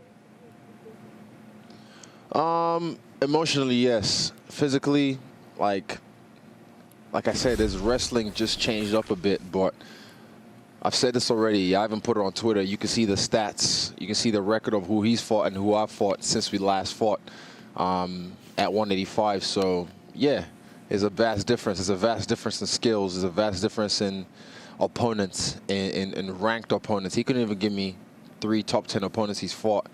So, I mean, there's levels to this shit. I say this all the time, but I'm really going to prove it tomorrow that there's levels to this. Champ, we talked in the fighter meetings about strength and that a lot of people and yourself, you know, you moved up to 205 and you had a bigger guy that you had to deal with. But moving back down to middleweight, you talked about it wasn't really strength that you felt you needed to focus on. More importantly, you focused on your breathing, you focused on your mental state. And I found it so interesting, and I was just hoping that you could expand on that for the rest of us that weren't able to hear that, especially the breath training that you focused on this camp. I wasn't hoping I'd have to because that was a little secret meeting between us. Oh, my bad. But, you know, I mean, like, just put it this way. In about a year, people will start doing what we're doing right now. And that's just, you know, focusing on, you know, how you breathe, not just breathing for the sake of breathing. Just put it this way. Watch him by halfway through the first round or at the end of the first round. He's going to be mouth breathing. And you'll see me nasal breathing. In, out, fresh air. Sorry. Interesting, and I'm sorry, Izzy, I didn't mean to throw that out there if you wanted to keep that between us, but I think you just explained just enough, right, on how important that is, especially in this kind of a suffocating type of situation like fighting is. But also, I wanted to ask you about the perfect fight, right, or more in particular, the perfect fight with Marvin, because we talked about how you've been disappointed in performances before, and not that you thought you lost those performances, but they didn't live up to what you expected. What does that perfect performance look like against Marvin Vittori? So I'll explain. I mean, he says, you look at his demeanor after we fought, you know, he knew he lost that fight. I mean, okay, let me explain to you. My UFC debut, UFC 221, I knocked a guy out in the second round, and what did I do straight after the fight? Because I knew what I was better. I knew what I could do. My second fight against him, I styled on him, and even at the end of the fight, just because he kept me down for a little bit, I was like, man. It wasn't until the Brad Tavares fight that I was really like, right, I'm satisfied with this win. I showed you guys what I could do. So Tomorrow, the finish will come, but I'm going for 5-0. I've said that all week. I'm going for 5-0 because I want him to realize from bell to bell that he's going to be in hell. You said just a minute ago that you feel like he is, at least emotionally, the same fighter he was the first time you guys fought. Do you feel like that you can use that to your advantage? And was all the antics at the press conference evidence of that? Exactly. I'm already in his head. I own his head.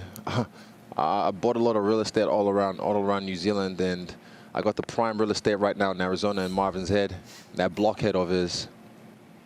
I feel like you kind of had the same approach when you fought Paulo Costa. How satisfying will it be to get, a similar type of finish, or as you say, go 5-0? It'll be very satisfying. He can't help himself, and he can try, but it's by tomorrow. You have till tomorrow to change who you are as a person. But unfortunately, he's a fuckboy, so he's not going to be able to do that. Izzy, my man. You two have a very genuine disdain for each other. He said that he doesn't like you because he said that you're fake, and you obviously don't like him. Why is it that you don't like him? Why don't I like Marvin Vittori? It's hard to ask me that now because I don't really, there's nothing personal. It's just business as usual. But I know it's him. He's saying I'm fake. I'm like, all right. I mean, whatever helps you sleep at night. All right, I'm going to switch. Drink no wine. I'm going to switch gears a little bit here and talk about your team because you talked about, having these breathing techniques and you guys just doing things that no one else is doing. I want you to, if you can elaborate on that. Like, you guys are a small team coming all the way from New Zealand, and just within the last couple of years, you guys had this amazing, surge of, between you and Dan Hooker and Brad Riddell. What is it about you guys that make you guys different? Honestly, I think it's just the leadership we have and the team we have. You see a lot of these guys, they lose one fight, lose another fight, and then jump to another gym. They jump to another gym even when they're going good, or they change their training partners, their sparring partners, all that. Like, the team that got me here from the start is the same team that's keeping me going. We've brought a few new people in to enhance things, but the core of the team is the same, and I think it's honestly, sounds kind of cheesy, but it's just the love for the game. It's love for each other and love for what we do. So it's love that's keeping us going, and it's love that got us to where we are right now. Izzy, it seems like these weight cuts are almost easy for you, yet you waited, more than an hour to come out. Why is that? Is that kind of your routine? I woke up late. Slept in a little bit. All right, we're going to let you go. There's a game that we play here. It's kind of a takeoff on that game. Rapid fire? Not rapid fire. This is one that's kind of where it's blank, marry, kill. Only we call it ghost, fight, quarantine. Okay? So ghosting is somebody you want nothing to do with. Fighting, obviously, you're going to fight him. Yep, and quarantine is somebody that you're going to have to hang with for a little while. All right? I'm going to give you 3 names. Right. You're going to tell me whether you want to ghost, fight, or quarantine these guys. All right? Darren Till, Paulo Costa, or Robert Whitaker. Those 3 guys. Ghost, fight, quarantine. All right. Ghost, fight, quarantine. Well, Paulo already ghosted after well, he's due this week, put it that way. So it ain't me. It ain't mine. So that's ghosted. Deadbeat dad. Wow. Quarantine. Darren Till. I think I would get along. Like Step Brothers, that movie. And obviously I'd like to fight Whitaker next, but I'm focused on Mordor this weekend. Mordor. Izzy, thanks, man. You are always thoroughly entertaining. We really appreciate your time. Good luck tomorrow. We will be there. We will be watching, my friend. L'chaim. Cheers. Appreciate it. Israel Adesanya. I don't think we could have picked a better fighter to play Ghost Fight Quarantine. Yeah, that was perfect. You did snort. I didn't want to distract the last style bender with your snort to call attention to it, but hopefully we can re-cue the snort at some point. And God, if there was a camera on you during the snort, that would just be amazing. Quite sure they can. All right, we'll figure that out. I'm sure they're working on that back in the truck. Oh, it was just... All right, we're doing impersonations here. We're going back to rapid fire. Oh, okay. Okay. Joanne Calderwood. Oh, gosh. Please impersonate Joanne Calderwood. So I'm just gonna go out there and I'm gonna push her up against the cage, and I'm just gonna blast her, and I'm just gonna hit her with my elbows, and she's gonna be bleeding from all her orifices, and she's probably gonna die. That's pretty good. Yeah, that's I don't know. I have no idea how to follow that up. Well, let's go to Felder, because we're talking about Scots here. So yeah. You got Paul Craig. Paul's much more animated, and he'd be like, Paul, the guy came up to me, and I don't know why he did that, but he touched me on the back, and I told him, "The fuck off, you motherfucker." And that's more Paul Craig, a little more. I think you're Irish. Listen, I am, okay? No, I know. That's why it came out that way. And American. The first non-fighter F-bomb on the weigh-in show, I think, in France. So good job there. Sorry. Oh, that's true. DC that's true. already did it. Yeah, DC did it. I'm good. Do I have to do my Joanne Calderwood, my JoJo? No. Oh. You're doing Nate Diaz. Oh, Nate Diaz. Yeah. Oh. I might snort again. I have never done Nate Diaz. Yeah, I don't know. Shit, just 209, Shit. What? You gotta strain your neck a little bit too, like that kangaroo that's Yes, flexing. he is the kangaroo. He's a ripped kangaroo. Yeah. 209, I stop. Yeah, the shoulders up. Yeah. Here we go. That's pretty good. That is good. That's pretty good. TV over here. Oh, Ricci and Zach did a great job coming up with these questions. They did. Yeah, All right, true or false? Hate them. This will be Damian Maia's last professional MMA fight. I'm saying false. Damian Maia is 43. He's had a phenomenal career. He is a hero in Brazil, but he's had he's looking great. He lost his last one, but he's won 3 of his last 4. He's got the fight style. He hasn't taken a lot of damage in his career, and he has said this week that he thinks he might have a couple more. So I'm going false. I'm going to go false as well. I think she articulated that beautifully. Thank you, Yeah, very eloquently, and I'm going to agree with everything that she said. Yeah, I mean, I'm going true as well. What did we say? False. Yeah, sorry, I got mixed up there. I think he's going to fight again. I don't know. I don't think it matters what happens on Saturday. He just seems to be enjoying it still. He has not complained about anything. He says he's getting better with age, that the weight cuts are getting easier. I think he's walking around much lighter than he did even when he was a younger man. So I think we're definitely going to see him get in there again. I don't think that this fight with Bilal will be the last time that we see him. I think this is his chance to see how many more he's going to gauge. But if he loses even on Saturday, I think he's going to say, all right, I'll get at least one more, maybe with another sort of legend of the sport, and then be done. It's called rapid fire, by the way. Yeah, I would like to apologize to everybody up here, because I need to repeat the question once we get around to Paul. It's hard to differentiate He's reaching that age. True He can't and false remember. at that age. True You gotta or cut me false? off. My bad. My bad. I thought we were true or false, and then explain. Okay. All right. True or false? With a win, Lauren Murphy gets a title shot at Shevchenko. True. I mean, she has absolutely earned it. She's ranked number 3. She's got the best streak in the division. The honest answer is that division, other than the champ, is very evenly matched. So you could put about anybody in there. I'd love to see Joanne get that shot if she gets a win here. But if Lauren wins, she gets it. Yeah, absolutely. And she deserves it. She worked her way for it, and that division needs a fresh face. What was the question? True or false? If Lauren Murphy wins. You're leaning True. into this. Okay. Yeah, hard. very well. Well played. True. See, I'll keep it short. Okay. True. All right. We have some really good prospects on the card, obviously, but if you had to pick one who has the brightest future, Hill, Riddell, Evloev, Kianzad, or Duadu? Evloev, or whoever wins that fight between Dawodu and Evloev. Yeah. Movsar Evloev, undefeated in the UFC. I mean, the guy has such a phenomenal skill set, and to go 4-0 in the UFC so far, right? Yeah. To do that, that's difficult to do, especially when you're just breaking into the company and Yeah. kind of getting your feet here. I like Jamal Hill. I think if he can get past Paul Craig, I mean, that's a statement. And he also beat me in a trivia contest on Bilal Muhammad's podcast. Remember the show? Yeah. I am going to go with Hakeem Dawodu. I think that kid has all the makings of a star. He's got this just demeanor that cracks me up. I mean, because he's such a nice guy, but he just looks pissed off all the time. And the kid can kickbox. He looks great. He's sharp out there. So, yeah, I think he's got a big ceiling. Yeah, and Paul, you're shivering. You're shivering here. I know.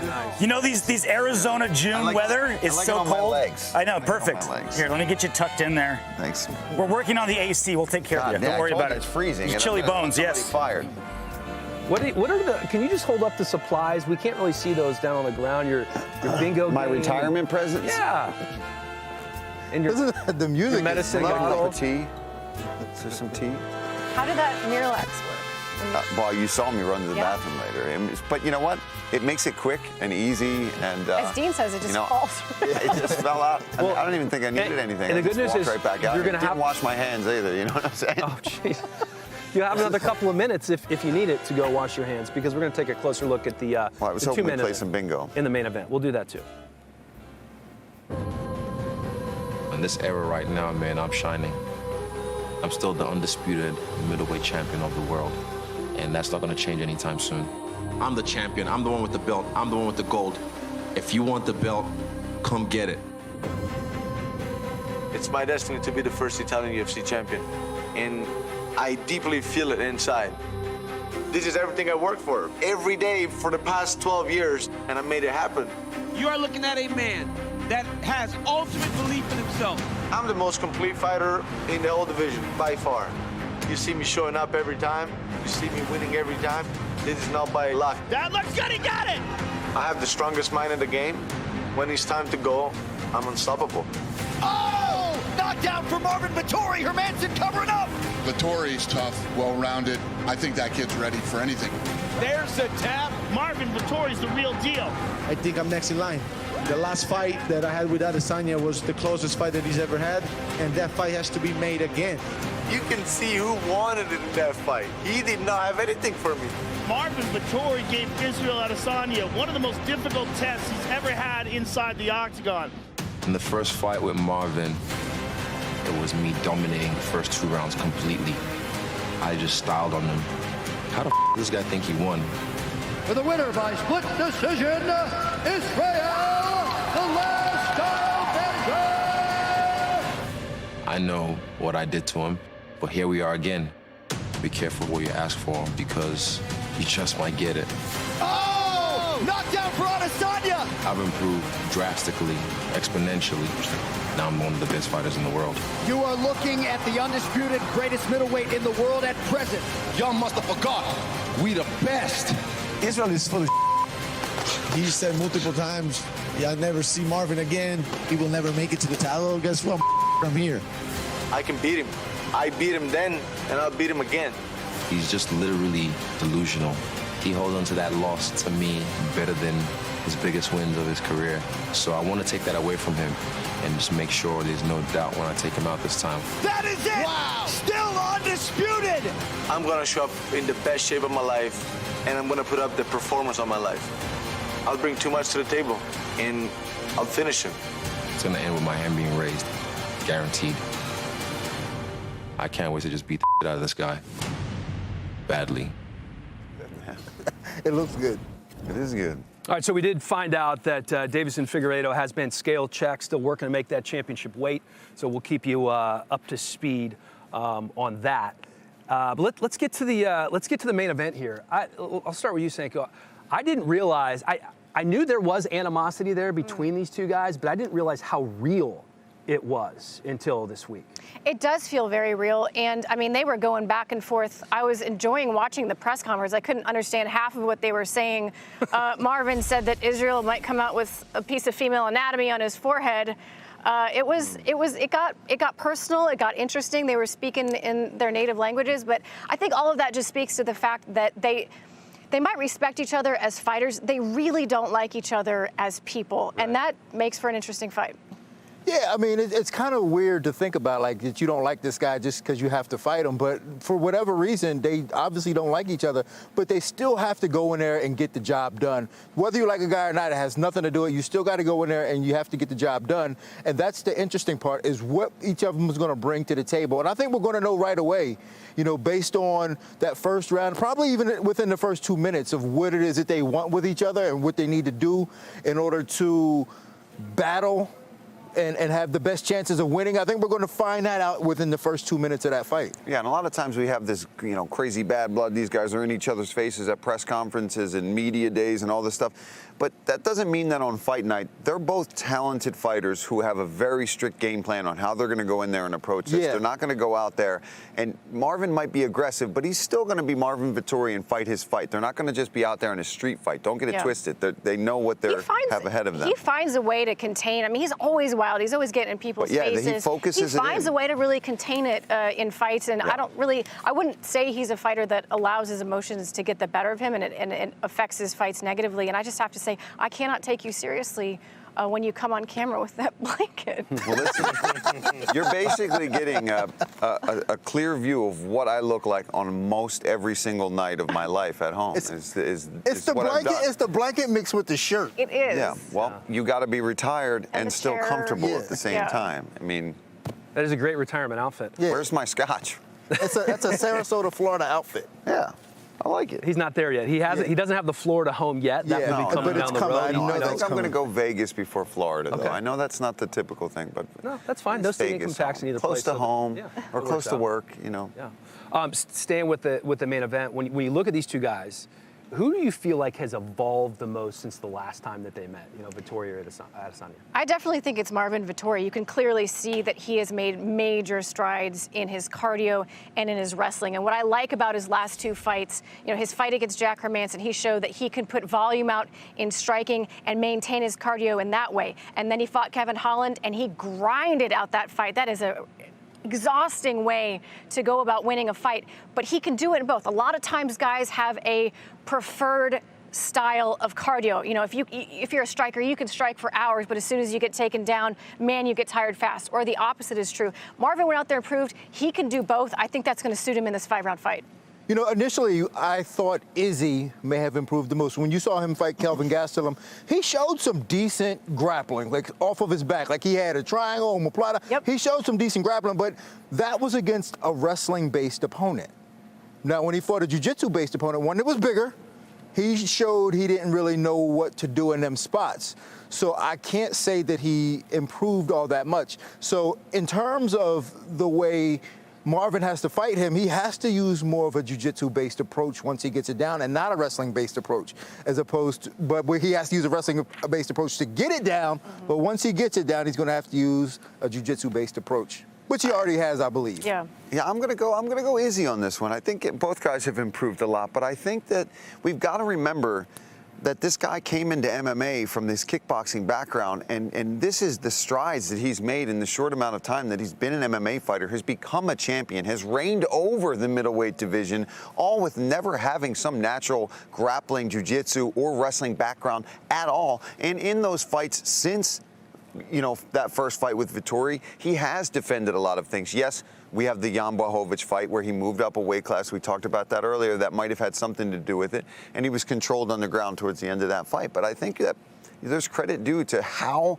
much he has evolved from a kickboxer to the MMA fighter champion that he is today. And the thing I love about Marvin's wrestling, just to touch on that, he has the type of wrestling. He wrestles to the legs and he wrestles to the body. He's a guy who can take an open mat shot or he can take you down against the cage. And I like the fact that he's got a variety in his wrestling attack that I think, as you alluded to before, could potentially give Izzy some problems. And that is where we're going to see the balance of this fight come into play. Well, he's definitely going to have to use those transitional wrestling attacks because one shot ain't going to do it. Izzy's wrestling defense is good enough to stop the one shot. But once he gets in, he's got to have 3 or 4 planned. Chain it together, and that's the wrestling-based attack that he needs. But again, once it hits the ground, it can't be wrestling. The hips are going to be too high. Izzy will get out. I was just thinking about Izzy busting your chops for releasing his breathing technique work that he's been doing, and I'm thinking that's the first thing they showed on Embedded. It was on the documentary. Right. Thank you. I'm running through you're not in trouble, Paul. I got scared for a second. And then I don't want beautiful Champ waterfall mad at me. Yeah. I don't want him mad at me, first of all, and I don't want him to beat me up. He's not really mad at you. He's very nice. I think we're friends. He's just playing. He looks so cute over there. Yeah. All right, let's take a look still to weigh in. These guys, 3 guys, including Davis and Figueiredo, have yet to weigh in. Riddell and Peterson, we are waiting on them as well. So you will know when we will know. We will keep you up to date on what is going on right now. We haven't named the bull yet. Bruno the bull, maybe? Paul wanted to name him Charlie, and that clearly, that's a guy who's never named a bull in his life. I've named many. If I may take the reins on this. Sure. Take the reins. Okay, so at Whiskey River Bulls, we name all our bulls after alcohol. Top Shelf, Mudslide. Sounds like I you have picked a out a problem. bull named Proper 12, and you know what happened with him? He shot blank, so we had to sell him. Look Proper 12. Proper 12 was a no-go. He got sold just like the company. What? Yeah. Did you notice the eyes were bloodshot on the bull? That's how my eyes feel right now. Yeah. So that bull is ready. We're going to be playing games. We're going to be riding that bull in just a few moments. But before we get into another game, DC, who is normally here with us, has a little message. Oh, boy. Well, what a beautiful morning for wrestling. Guys, enjoy the show. But how could you hold your head up high when Dan Helly's running around with a title knowing he's an interim champion at best and the real champ is just biding his time? I mean, I'm over here trying to collect more titles while you're running around with mine, Dan Helly. Know that in Vegas, Conor and Dustin Poirier, I come back for my championship. Laura, I mean, regardless of the competition, you're going to lose. It's that simple. You're going to lose as you've lost on show 1, you lost on show 2, and you lost on show 3. I know you bully me constantly, but this is me talking to you. You don't get to respond. Paul Felder, keep my seat warm, because that's ultimately what you're doing, my friend. Enjoy the pay-per-view festivities. Enjoy the weigh-in show festivities. Listen, welcome to the VIP lifestyle. In my heart, I said, hey, guys, let's let Felder jet set, high-fly limousine ride for a little bit, but ultimately, DC's coming back. Dean, you're cool, my man, and I'll see you on the next show. But the rest of you guys, just try not to get my show canceled while I'm gone. My show, Dan. Did you hear that? He says my show. Wow. I don't know, but I kind of like the chemistry up here with Felder here. I'm just saying. I like it too, and all I have to say, a real champ would be here defending his belt. They don't leave you not guys. running away from the competition. Now, wait a minute. that I'm we not bring. going to let you guys badmouth my boy like that. Whoa. That is my boy. He gave me a shout out, and I'm not going to sit here and let you guys badmouth him. Dean, I thought They're into I mean, we cool, but you know what I'm saying? But that's my boy, though. Backs. All right, I have another game. Okay, what do we got? It is called the hair game. We know that Davis and Figueiredo is good with the hair. Look at that. Look at that blowout. Hairdresser. That technique. He knows what he's doing. So we're going to show you a UFC fighter's hair, and you're going to tell us Their actual hair? I don't want to touch that. who it is. Oh. No, the hair's not there. Scalping She people. was getting a tray of hair. This is a weird show. Osenko has been riding riding too many bulls. Sorry. I'm telling you right now. What is going on? Okay. All right. Okay. We're gonna flash it up, and there it is. You guys see it? And we write the name? That's it? Yeah, that's it. That's the hair. Who is the person or fighter that hair belongs That's to? hair? I don't see hair. Yeah, it's right there. Think of it. It's actually really easy if you think about this one. I'm wrong.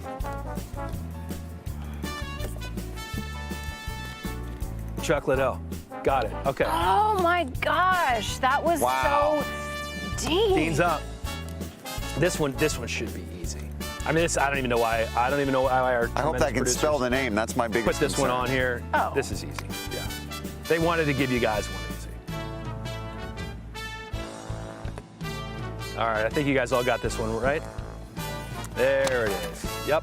Sean O'Malley.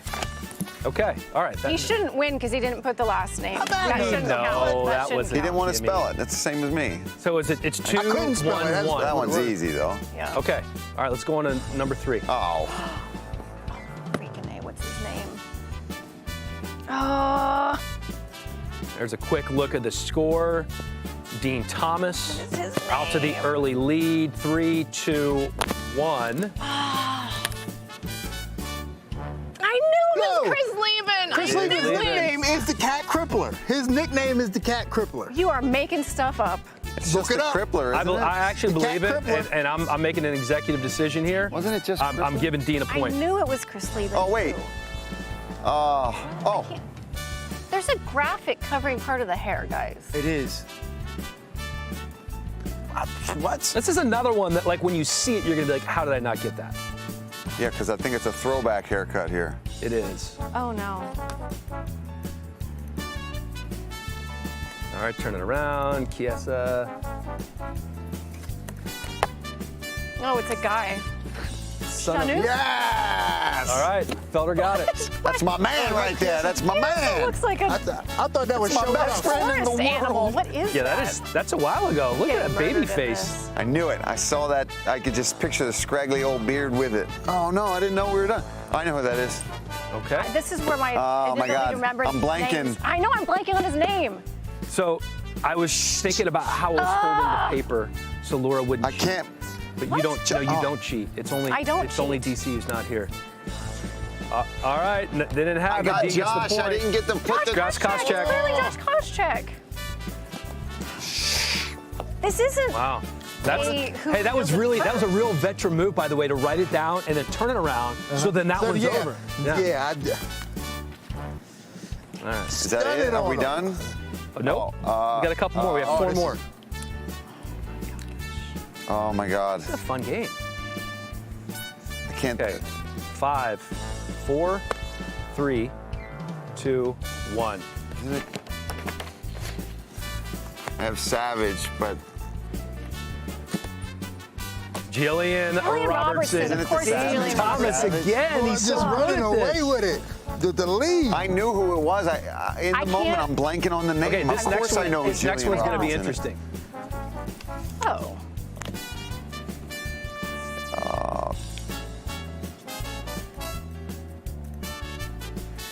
Okay. We got 5, 4, 3, 2, 1. Connor, and Connor. Okay. Everybody gets a point. Feels All like right, 2 more coming a up. point. I thought you guys might be a little fooled. I think that you could tell by the shadow of the face with Connor. Oh, boy. Oh, you guys are stumped on this one. 2, 1, turn 'em. Laura's wrong. Wrong and Paul can't even write Guida. I'm so sorry, Amanda. He's Oh, wow. Oh, wow. Wait till I tell Amanda. You said she looked like Clay Guida. No. No, I just saw long hair and put the first female that came to my mind. Oh. I had to put something down. Oh, wait. I'm doing what Dean did. Oh. I'm doing what Dean did. What's what Dean did? Hey, y'all wasn't even writing. Oh. Uh-huh. Yeah. Oh, my goodness. Was I right, though? Oh, it changes hands. Dean Thomas, go get it, my man. It changes hands. Let me touch it one last time. No. Touch it, Take your hands off. Take your hands Take your off. hands off it. Look at this. The champ. The champ. The champ. Bravo. You know what? Enjoy that. Enjoy that for the next 15 minutes. DC, I did this for you, boy. DC. Oh my God. This is for you, boy. Don't bring Me him and you. into this. Don't Me bring and him you, into this. DC. He Yeah. doesn't need to be brought into All right. this. Yeah, like I said, Big enjoy old that for 15 sucker. minutes. I think we have you have the belt. We have another gift for Felder. Oh, we do. Yeah. Consolation prize, your blood sugar was getting low. Oh, word. So I know how much you love hard candy. Oh. Take your dentures out first, though, just in Those case. are You know, actually delicious. I do love me a good Werther's original. I'm going to be completely honest. Werther's original. You have to carry him in your Shout out pocket, to my though. Nana. I remember my Nana always had a jar of Werther's original. Tommy Felder, tell me you don't remember that. I don't know if my brother John was old enough to remember the Werther's. All right, open those up. We're going to Can take I a have closer one? look at the flyweight title fight with Figueiredo and Moreno, and we're going to have a couple of Werthers while you're watching this at home and enjoying it. Just 3 weeks ago, Davis and Figueiredo successfully defended his flyweight title, and tonight, remarkably, he makes the quickest championship turnaround in UFC history. And he's a killer. He's a destroyer, and maybe the best nickname in MMA. Deuce Tequila, the god of war. He's so powerful. He's so gifted. You know, you get these champions like Davis and Figueiredo, and the challengers seem to be a little bit in over their head. Not Brandon Moreno. This kid is game. He's, beautiful combination by Figueiredo. Figueiredo is really tough, but I'm a very durable too. I learned a lot about myself, you know, about my skills, about my body. Oh, big elbow from Figueiredo and Moreno. Counters like it's nothing. What a pace this fight is being fought at. These boys are going at it. Oh, Moreno lands again. Oh, oh, he's hurt. Oh my goodness, this is crazy. What a fight. Oh man, he is just winging these punches. But look at that. Another takedown by Moreno. Wow. What a fight. Figueiredo and Moreno go the 25-minute distance. Ladies and gentlemen, this fight is a majority draw. Both of these guys are absolute savages. When you watch a fight like that, you want to watch that again. Both of those guys elevated the games of one another, which is absolutely insane because they just fought 21 days ago. Is this a rematch you would like to see? Immediately. Fizemos uma super luta e, enfim, vamos agora para uma segunda. Nenhum objetivo é não deixar a luta na mão do juiz. Eu atualizei mais esse jogo, principalmente na parte de jiu-jitsu e do boxe aqui. Então, é em cima disso que eu vou quebrá-lo na segunda luta. The last fight, I was very careful about his power, you know, but I felt his power now. And I know it's a normal power. It's a human being just like me. Now, I'm 100% sure I'm more technical than him. Ortiz gonna go out. He's out! Brandon Moreno! Agora só o que eu penso é arrancar a cabeça dele com a mãozada. Figueiredo smells blood once again. He's unconscious. Wow. Absolutely vicious. All his new abilities, his new mindset, blah, blah, blah. I don't care. I just want to be the best. That's it! A luta termina no primeiro round, no ground pound. Eu vejo ele batendo os 3 tapinhas, pedindo para parar.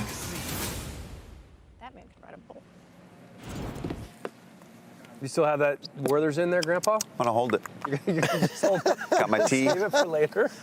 That's amazing. Brandon Moreno, dude. Oh my God. Dude. Oh, sorry. Forgot you guys were here. Moreno said he's going to be more aggressive this fight. Could that backfire? Well, I think the thing that concerns me, and I'm a superstitious guy, I'm going to start with that, but anytime you say, I've tasted his power, I'm okay, and you're facing a guy like Figueiredo, I'd be more concerned about him underestimating the power of Figueiredo. Exactly. I do think he needs to be more aggressive. I think he should have that confidence, having gone to a 5-round draw with the champion already. You've been in there, you've tasted it, but this is a different fight. It's a fresh training camp. He's more well-rested. You're more well-rested. Still approach it with a sense of danger because it is dangerous. Yeah. Moreno, I was just going to say, Moreno has that nice, has that nice high guard. Keep that. He keeps himself pretty safe. You're right, he's got to keep that. And I feel like, on the flip side for Figueiredo, he's hanging his hat a little bit on, how sick he was in their first fight. Yeah. And I don't want to say he's being dismissive of Brandon Moreno, but you just have this air about him that he feels like he's got this fight in the bag. And it's like you said, you want to have that confidence. Brandon Moreno needs to have that confidence that he can take the strikes. Figueiredo needs to have the confidence that he feels better. He's going to hit even harder. Neither guy needs to lean too heavily into either thought. But the one thing is, the only person who knows how sick he was is Figueiredo himself, right? Sure. Right, so there's some validity to that. Right? Right. Some justification. Like if he knew that he was really sick and he still fought the way he fought, if he says, you know what, I'm going to be healthy this time. So if he's saying that, he might have, and I'm not saying that he does, but there might be some justification in him saying that. And he's got uncanny power. He's got featherweight power in a flyweight body. I feel like he's got the most power that we've ever seen from a UFC flyweight. So you cannot take that away from that guy. And of course he's going to lean on that in the fight. And I feel like the boxing of Brandon Moreno, like I said, that nice, tight, high guard keeps him safe. But the one thing about the boxing, very lead leg heavy, kind of does that thing where he, puts his face out there.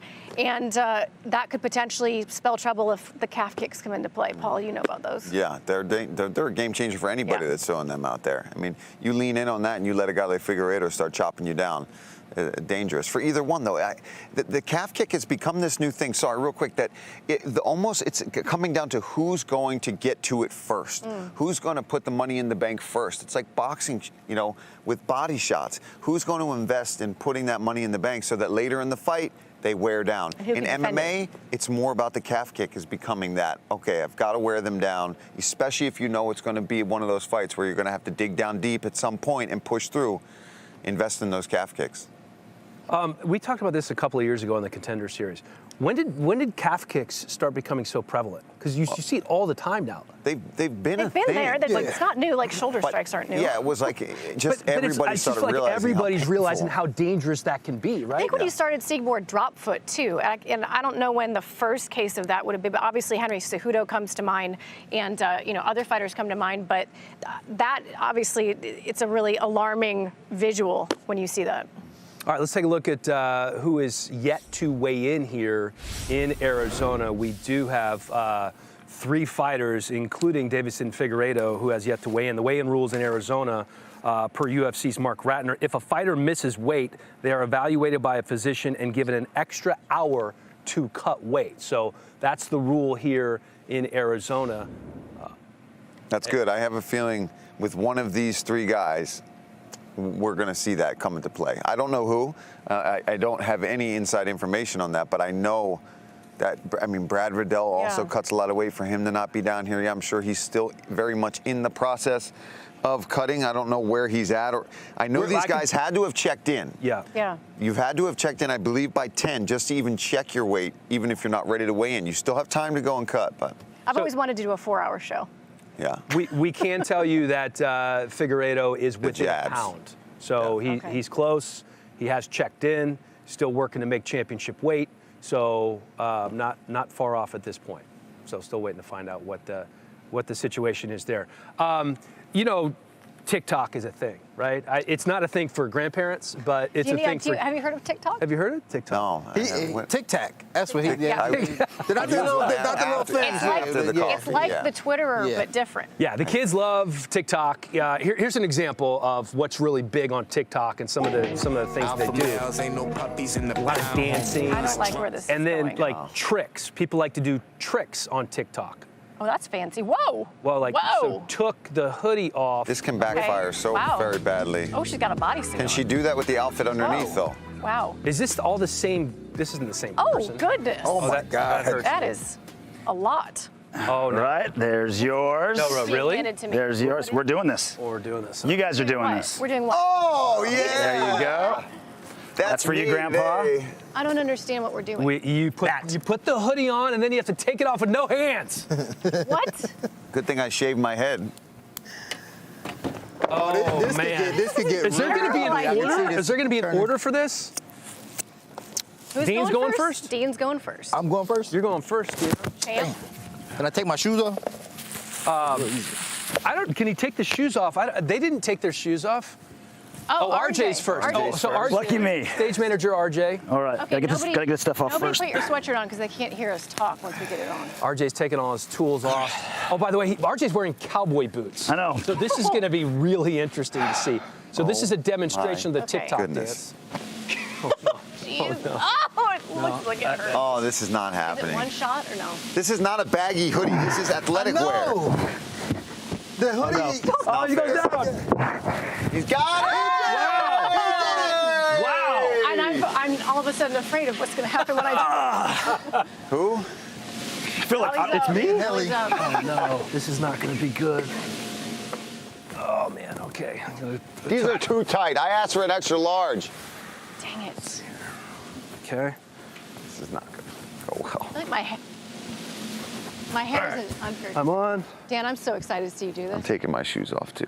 Here's what I'm going to do. it'd be easier I'm coming right towards you. Think so? I feel like Sit here, What? and I'm going to go here. Oh, man. Oh, shit, I'm getting a cramp. Oh, I got a cramp. You okay? Are you okay? Yeah, real story. You're DQ'd. No, I can get a cramp. I'm going to try on the left foot. Don't touch it. Oh, No! Yes! You used your hand. No, I did not. fantastic. I put my hand. You pull the hood up with your hand. You can't sit. He used his hand. No. He used his hand. Yes. That's a DQ. I think you have to That's stand. a DQ. You're out. You're out. You have to stand. No, but that's not part of the rule. What is falling out for you? Tape and things. Miralax.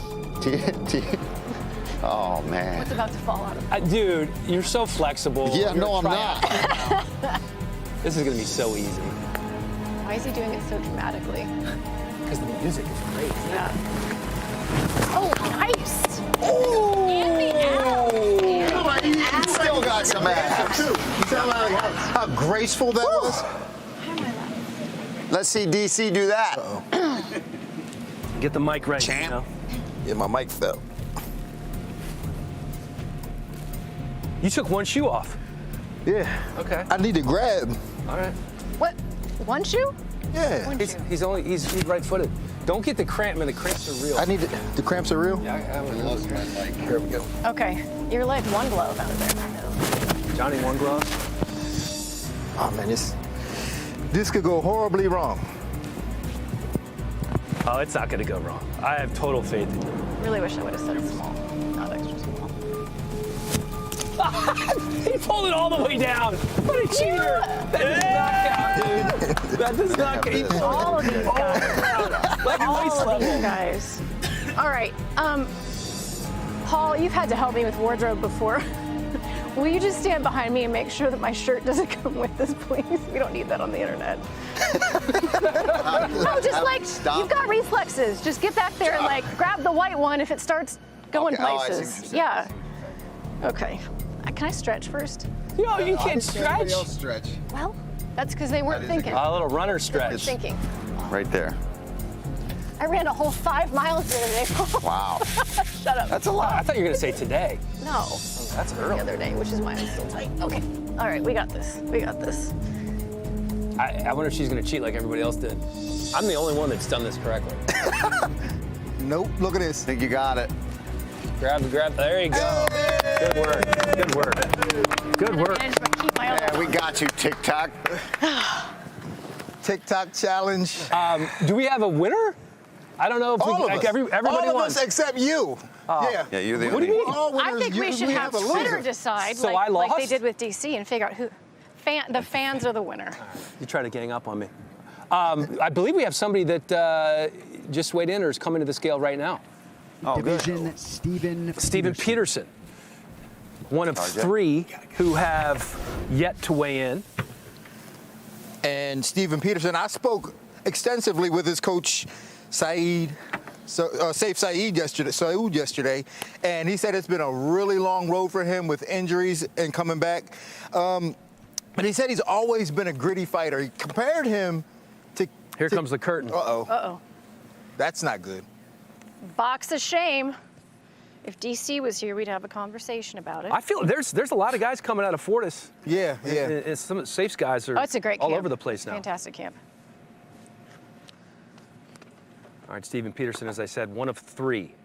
Yeah, they're even monitoring his elbows. You see that? Making sure that he's not leaning on it. Yeah, this not looking good. doesn't look positive.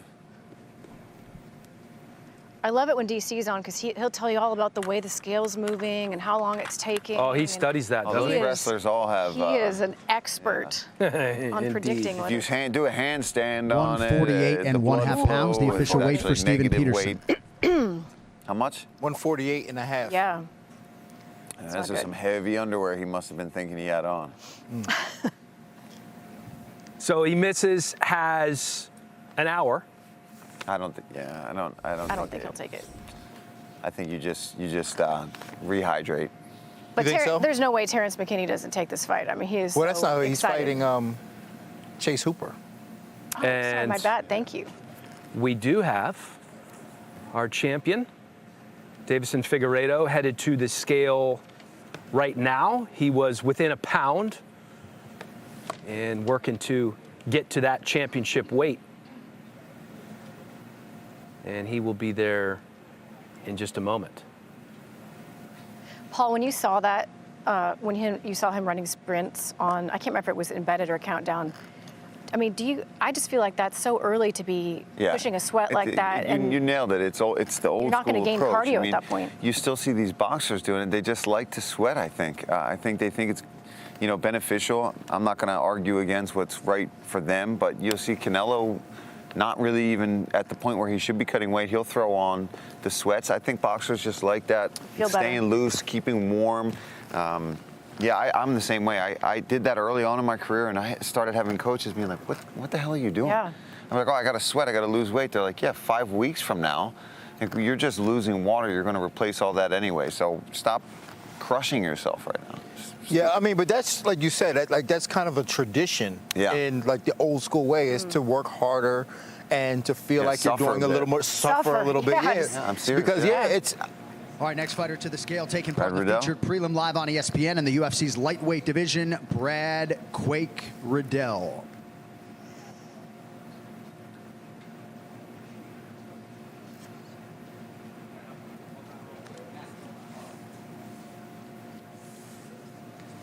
Here comes the box. What's in the box? What's that from? 7. 7. 7, thank you. Yeah. Way to be on your toes. All right, here comes the box again. Long trip for Riddell coming over from New Zealand, part of that city kickboxing team with Izzy.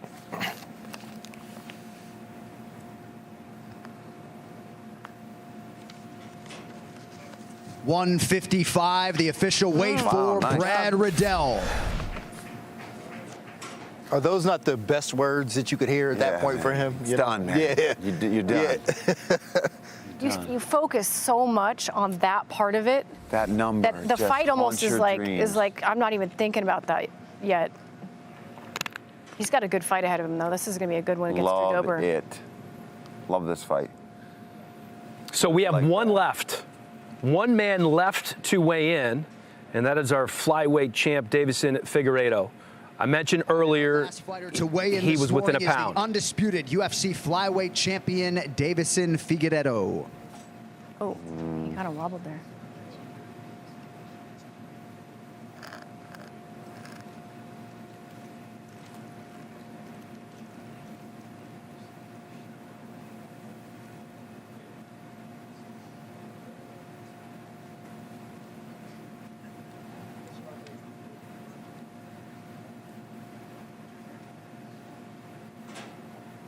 $125, the official weight for the champ, Davison Figueiredo. Got it. Wow. Thank goodness. Yes. That's the last thing we need is to have that I don't want to see scrapped. that fight go away because of that. And we've seen it before. We've been disappointed before, and it's always a challenge for him. He's going to have to maybe just make some adjustments leading up to his fight so that this is just a little smoother for him. If you really, let's say he wins on Saturday and he wants to reign over this division, he's going to have to figure this out. This is going to be a real problem for him as he gets older and he moves through these years because it doesn't get easier. Yeah, I was just thinking that, the older you get, especially for the younger or the smaller fighters, it's very difficult to make weight. And people forget, too, that, it's not just about the drain that your body feels. Your brain is sitting in a pool of water. You want that pond to be as big as possible if you're going to be taking some big shots the next day. Yeah, it's going to be tough to Let's take a look at the main card, the weigh-in numbers for these guys. Our 2 championship tilts are good to go. Everybody good to go on the main card here. When you talk storylines going into this one, Osenko, I'll start with you. You can pick anybody on the main card here. Biggest storyline going into UFC 263 tomorrow here in Arizona is what? There are so many storylines. To me, I have to go with the main event. Does Izzy stop the takedown? That to me is the biggest question that I cannot wait to see answered. All right, Felder, how about you? I think for me, can Leon Edwards become this new star? Can he take not only this win streak and the skill sets that we know as a martial artist, but he's facing Nate Diaz. So the whole Diaz, how much hype that brings to this fight, that's not even a title fight or a main event on a fight night that these guys get to go 5 rounds. That whole story there between those 2 gentlemen, I think is the coolest thing that stands out on this card. Yeah, mine is very similar to Paul's, but on the opposite end of the spectrum. I want to know if Nate Diaz still has it, because he comes with all the fans, he comes with all the hype, but does he still have it? That's the question. So, like, that's what I'm looking forward to most. So if you could look 50 years down the road, and there was, say, hypothetically, a third meeting between Edson Barboza and Paul Felder, and you were wondering what that might look like, here you go. Look at that face, dude. I mean, honestly, you don't look bad. No, I'm you still. don't look Me and bad. Edson are still in great shape. Still in That's good shape. really You what still got stands abs. out to me, most of all. Yeah. Wow. Yeah. I wish we could do. Somebody needs to create the face aging app live on television. Yeah, but that is definitely my As like a Apollo. filter? You know what Yeah. I mean? Like Yeah. Edson For live was my, TV. my Apollo. guy, my rival, and we were never really even rivals, but just we couldn't finish each other. We beat the living crap. I mean, my God, the way I felt after those fights with him was insane. Is it fun to think back about that? Yeah, knowing that I don't ever have to eat another switch kick from that man ever again is just, I sleep better at night, I swear. Yeah. You see how soft you get in retirement? Yeah, you're like, you're how like did a I tough do guy that? one day, then like as soon as you retire, you're like please yeah, don't give touch me a me, blanket, don't you know hit what I me. mean? Yeah. I don't want nobody to be mad at me. No, Izzy, yeah, don't why- be mad at me. Did I offend somebody? Yeah, it's true. It was fun before the show. Paul and I took our shoes off and we stepped in the octagon for a minute, and we were just talking about the nerves that most fighters get. And Paul said, I don't miss that. Like, that's not something I'm going to miss. I got in, like, just looking through the cage, I got anxiety. You know, I thought about those moments right before the fight, you know what I mean, where it doesn't really feel like reality to a point where it's such a individual thing that you experience inside that octagon, and people, other than the people that have done it, you will never understand what that feels like. And there is no other sporting event, in my opinion, that will simulate that.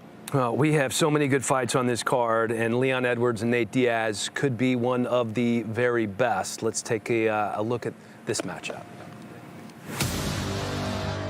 I've been fighting for the last 10, 15 years. Absolutely flawless, spectacular in every single aspect of the game. I've done it all. I've fought all these guys and done more and done better than everybody. Keeping it real all the way through. Unlike the triathletes, we get better with age. I ain't scared of nothing. What Nate Diaz is a real warrior, a real veteran, a man who's been doing it for a long time against the very best in the world. Nobody has stayed on top as long as me, and I'm still headlining shows. Oh, Diaz undaunted with a big right. I'm out there to show people that I'll beat the best of the best. He's got him flattened out. He's got the jump. He tapped. He tapped. He tapped. If I'm not going to fight the biggest fight I could possibly find, I'm going to fight the best fighter that I could possibly find. If you want to fight winners, I'm the one that's got the most wins in the division, so if you're a real one, let's go. England's next best hope for a UFC champion. The man has no weak areas. He can wrestle. He can do jiu-jitsu. His striking is world class. He's never gonna tire. He's a very dangerous man. It's a great opportunity to fight Nate, but I am leaps above him in technique and skill set, and it's a 5-round fight. He has to survive them 25 minutes. Oh, he's down straight away. That's the end of the fight. My goodness. This is what I love to do. This is what I chose to do. My mission is to be a world champion. A win over Nate Diaz puts me in line for the world title shot. He's hell-bent on being the welterweight champion of the world. I felt like that. This is the title. There's not much you can do more in the game than fight me as far as I'm concerned. Oh! They turned him. He's hurting him. Oh, he might be out on his feet. Nate Diaz has done it. He believes that he's the best. He believes that he can beat any man out there. And he's always showed up to fight, but once we're in the cage, it's me and him, and I've never been stopped. I've never been submitted. I'm going in there to put him away, to hurt him, and add him to my list. Oh, he's hurt. Leon Edwards is pouring on the pressure. He's got all the wins, and I got a tough task on my hand. I'm out there trying to get it done. Oh! Nate Diaz is going off! I got to try to win from everywhere, the best that I can. Oh! He's got to break the arm. It's all over! Outstanding! I believe I'll finish him this fight. It ends with Nate out cold, and I'm victorious, and I cannot wait.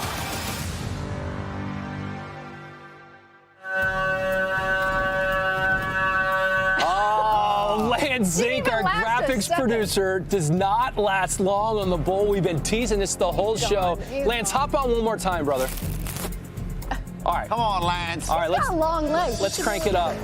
Did we name the bowl yet again? Is it Charlie? It's Charlie. Oh, we have a bowl cam? Oh, no, that's going to be, oh, boy. I don't want that footage to exist. No, that is like, I really don't. wow, that is a pretty good ride. He's doing all right. Good job, Lance. You want to help the champ out here real fast? 8 seconds. Yeah. Oh, it's supposed to be one hand, though, I thought. It is supposed to be one hand. We have to, it is. No, it has to be one hand. I think one hand is kind of the rule, It right? has I to mean, be one hey, hand. listen, Yeah. I don't know if you guys know this, but I've ridden a bull before, okay? Has to be one. Hey, Lance, good work. Good job, Lance. Thanks for showing us how it's done, All my right. friend. I will say that there has been a costume change up here. Look at Lance. He's just soaking it all up, man. He's living in the moment. You have any flashbacks? I'm feeling a little nervous. Oh no. Oh. I'll be honest. I want nothing to do with this mechanical bull. I did this in Orlando, like 2006. The hair's terrible. Look how big the jeans are. I mean, this was the worst decision I have ever made in my professional career. I came in on a day off. They hadn't like tilled the ground yet, so it was still hard packed. Boom! Oh, your head! I had a mild concussion. I had a bruise the size of a watermelon, and the only thing I was missing here was, besides a helmet, was Dean's outfit. I'm going to stand up. You know. Dean looking good, man. What? This is not Crocodile Dundee. No, I'm Paul, relax. I got you. Yeah, hold on Paul, a come minute. down. Hold on. Come down, sir. Crap out of me. I thought I stepped back there. And No. You almost hurt yourself. Here, let me help you down.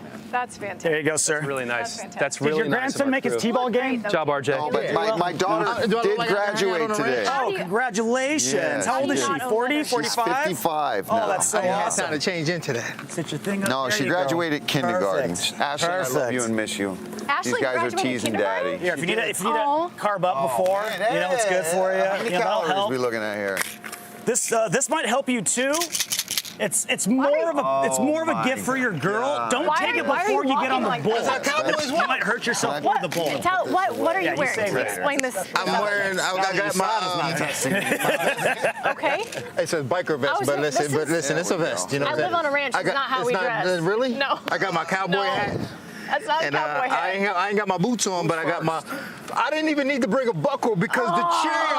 I didn't need a buckle because the champ stayed with the ice. The champ stayed with the gold. Yeah, that's a right. village person cowboy. Yeah. Not an actual. I mean, just like. Lane Hey, Frost so would be think about this. I want to give you something to think about here. Are you a little saddle sore? Yeah. With those bow legs. All right, you're going to determine the order in which everybody goes. All right. Okay, so I want you to ponder that for a moment with the bulls coming up here, and I want to say thank you to the AZ Bounce for Kids LLC team. They hooked us up here today Yes. with the bull. Awesome to have them out. Local business here in Arizona. You can get a bull like this, or just bounce houses, water slides, the whole deal. They've been open since 2014, serving the Phoenix area. Felder, maybe you could get one of these bounce houses for your grandkids. Yeah, this would be nice. You know? Maybe without the bull. Yeah. Might be a bit unsafe.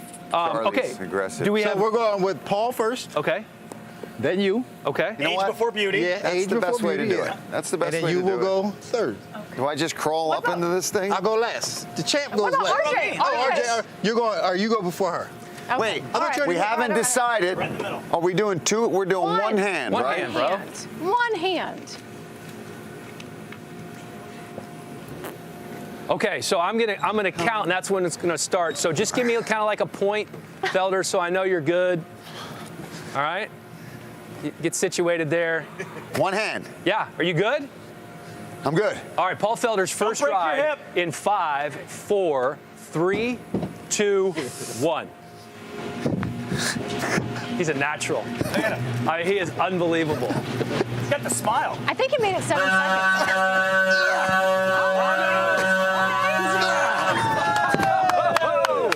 How long did I get? Do we have a clock? 11 seconds. Oh, my 11 goodness. seconds. Okay, you get one more ride. I'm going to tell you what.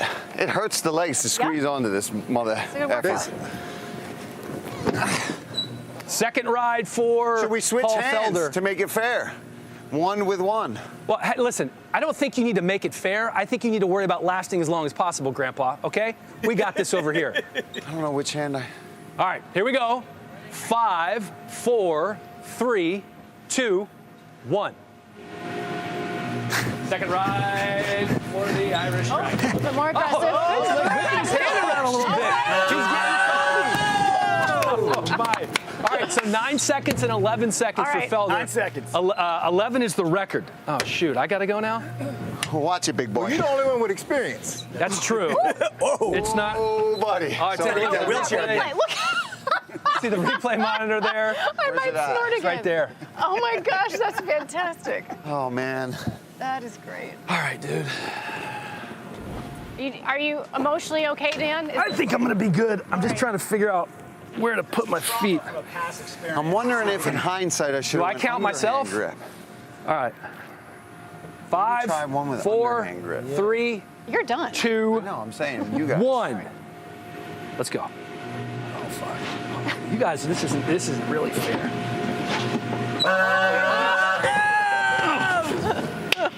Trying to talk myself into 7 leaning seconds. into- No, really? That's good. That's It's better than your last time. Let's see the replay. The replay. That's Dan. embarrassing. The problem is he got cocky. Yeah, you thought it was too easy. Yep. All right. Did you switch hands, Felder? I did, yeah. I'm going to too. All right, here we go. 5. I don't like that hand. 3, 2, 1. Try underhand. Whoa. Too late. This is bullshit. Like, you guys are really riding. He's counting as he's going. I didn't beat 7? 6. I didn't beat 7? No. I think they crank it up a little extra for some of us, and they let former fighters go a little longer. That's all I'm saying. Yeah, I appreciate it. You know, that's what hope so. I give a lung for this company. Let's hope so. Do that. All right, Well, if there's one thing I know about cowboying, is that you don't do it without a beer. Oh, yeah. Oh, look at you. Let's go. I'll tell you what, you cannot hide your dad butt on that thing, Felder. It's nice and early. No. My gut was in full effect. Nice Modelo. Oh, look, he's a company man drinking the Modelo. Sponsored. Get him Yes, some for the Howard. company. For those with a fighting spirit. All right. Oh, he's riding with the beer? Oh, man. Here, They're saying. Can I wear it? hold on. Hold on. Wait. Oh, he's pounding it. Good work. All right, here we go. I'm ready. 5, 4, 3, 2, 1.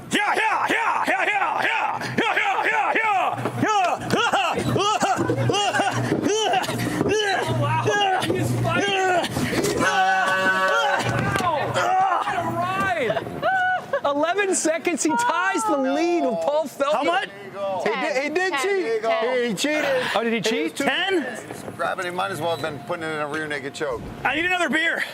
Cheating. A lot of cheating. Yeah. Oh. Okay, so are we throwing that right out? All right, that's 4 seconds. DQ. You DQ'd at 4 seconds. You can only use one hand, RJ. Politics, all politics. All right, here we go. 5, 4, Let's go, 3, 2, 1. Oh yeah, look at that face. Look at that face. Give him a spin. Uh-oh. Oh, no. To 11 seconds. Hit. Oh, it's over. Oh my God. Somebody help RJ. Somebody help RJ. He's knocking. Did I win? You tied the lead. Oh, You tied the lead. Is the bro. bull okay? This is the bull, okay? Okay. Get out of here. All right, now this is the one, guys, that we should be a little nervous about. No, She no. lives on a ranch. No. She has bulls. She names bulls. She's ridden bulls. Look how easily And she she just thinks she threw it knows up there. exactly what she's doing right now. Oh, Lord. I'm just going to tell you in the back, okay, in the truck, if there's somebody where you want to crank it up, turn up the heat a little sooner than the rest of us, it's Miss Sanko. Well, he'll count you in, but don't you dare treat me any different than these guys. Yeah. Oh, he's right there. Don't listen to her. Treatment. That'll get you in I don't trouble. want any of that vibrating stuff no eye that happens contact. when I ride Do a not PBR. look at her because you're going to be easy, okay? That's not how bulls Do not- move. No. Here we go. 5, 4, 3, 2, 1.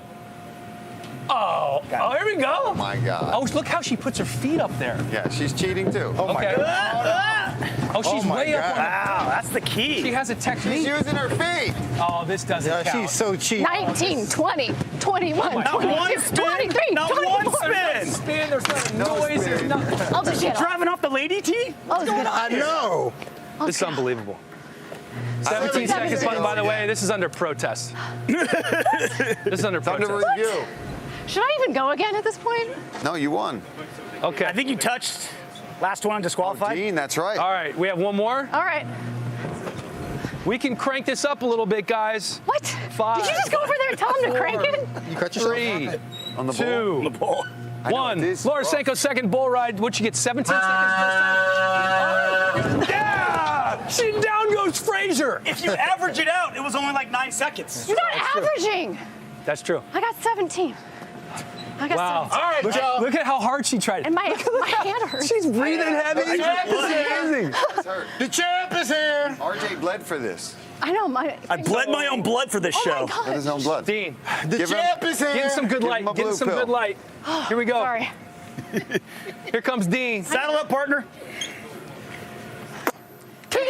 Does your hand hurt? Wow. Oh my God. Oh, you want me to hold it? But it, Yeah, could you hold the belt? I got you, bro. All right. Yeah, it's not comfortable. I told you. No. I wonder what you cut yourself on. Can we just? Just the grip, I guess. I don't know. Gee whiz. Do you think Dean has a chance? Let's go, Dean. No. It all depends. Nice on mount. Hold on. Wait, not started yet. No. Hold on. He fell off before time started.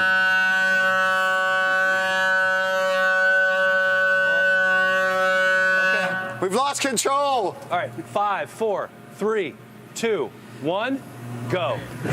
Oh, they're giving it right to you. But he looked the best. He's got the hat on. Yeah. He wins style points. All right. Gets that's Mr. great. Congeniality. One more time. I'm feeling good. One more again. You shouldn't be constricted at all with your vest you're on. You're doing Nah, great. I'm good. I got this. How do you not All right, own Dean Thomas, chaps? one more time. You for sure own some chaps. Bull is pissed. 3, 2, 1, go. He said, oh, look at the spin. Okay.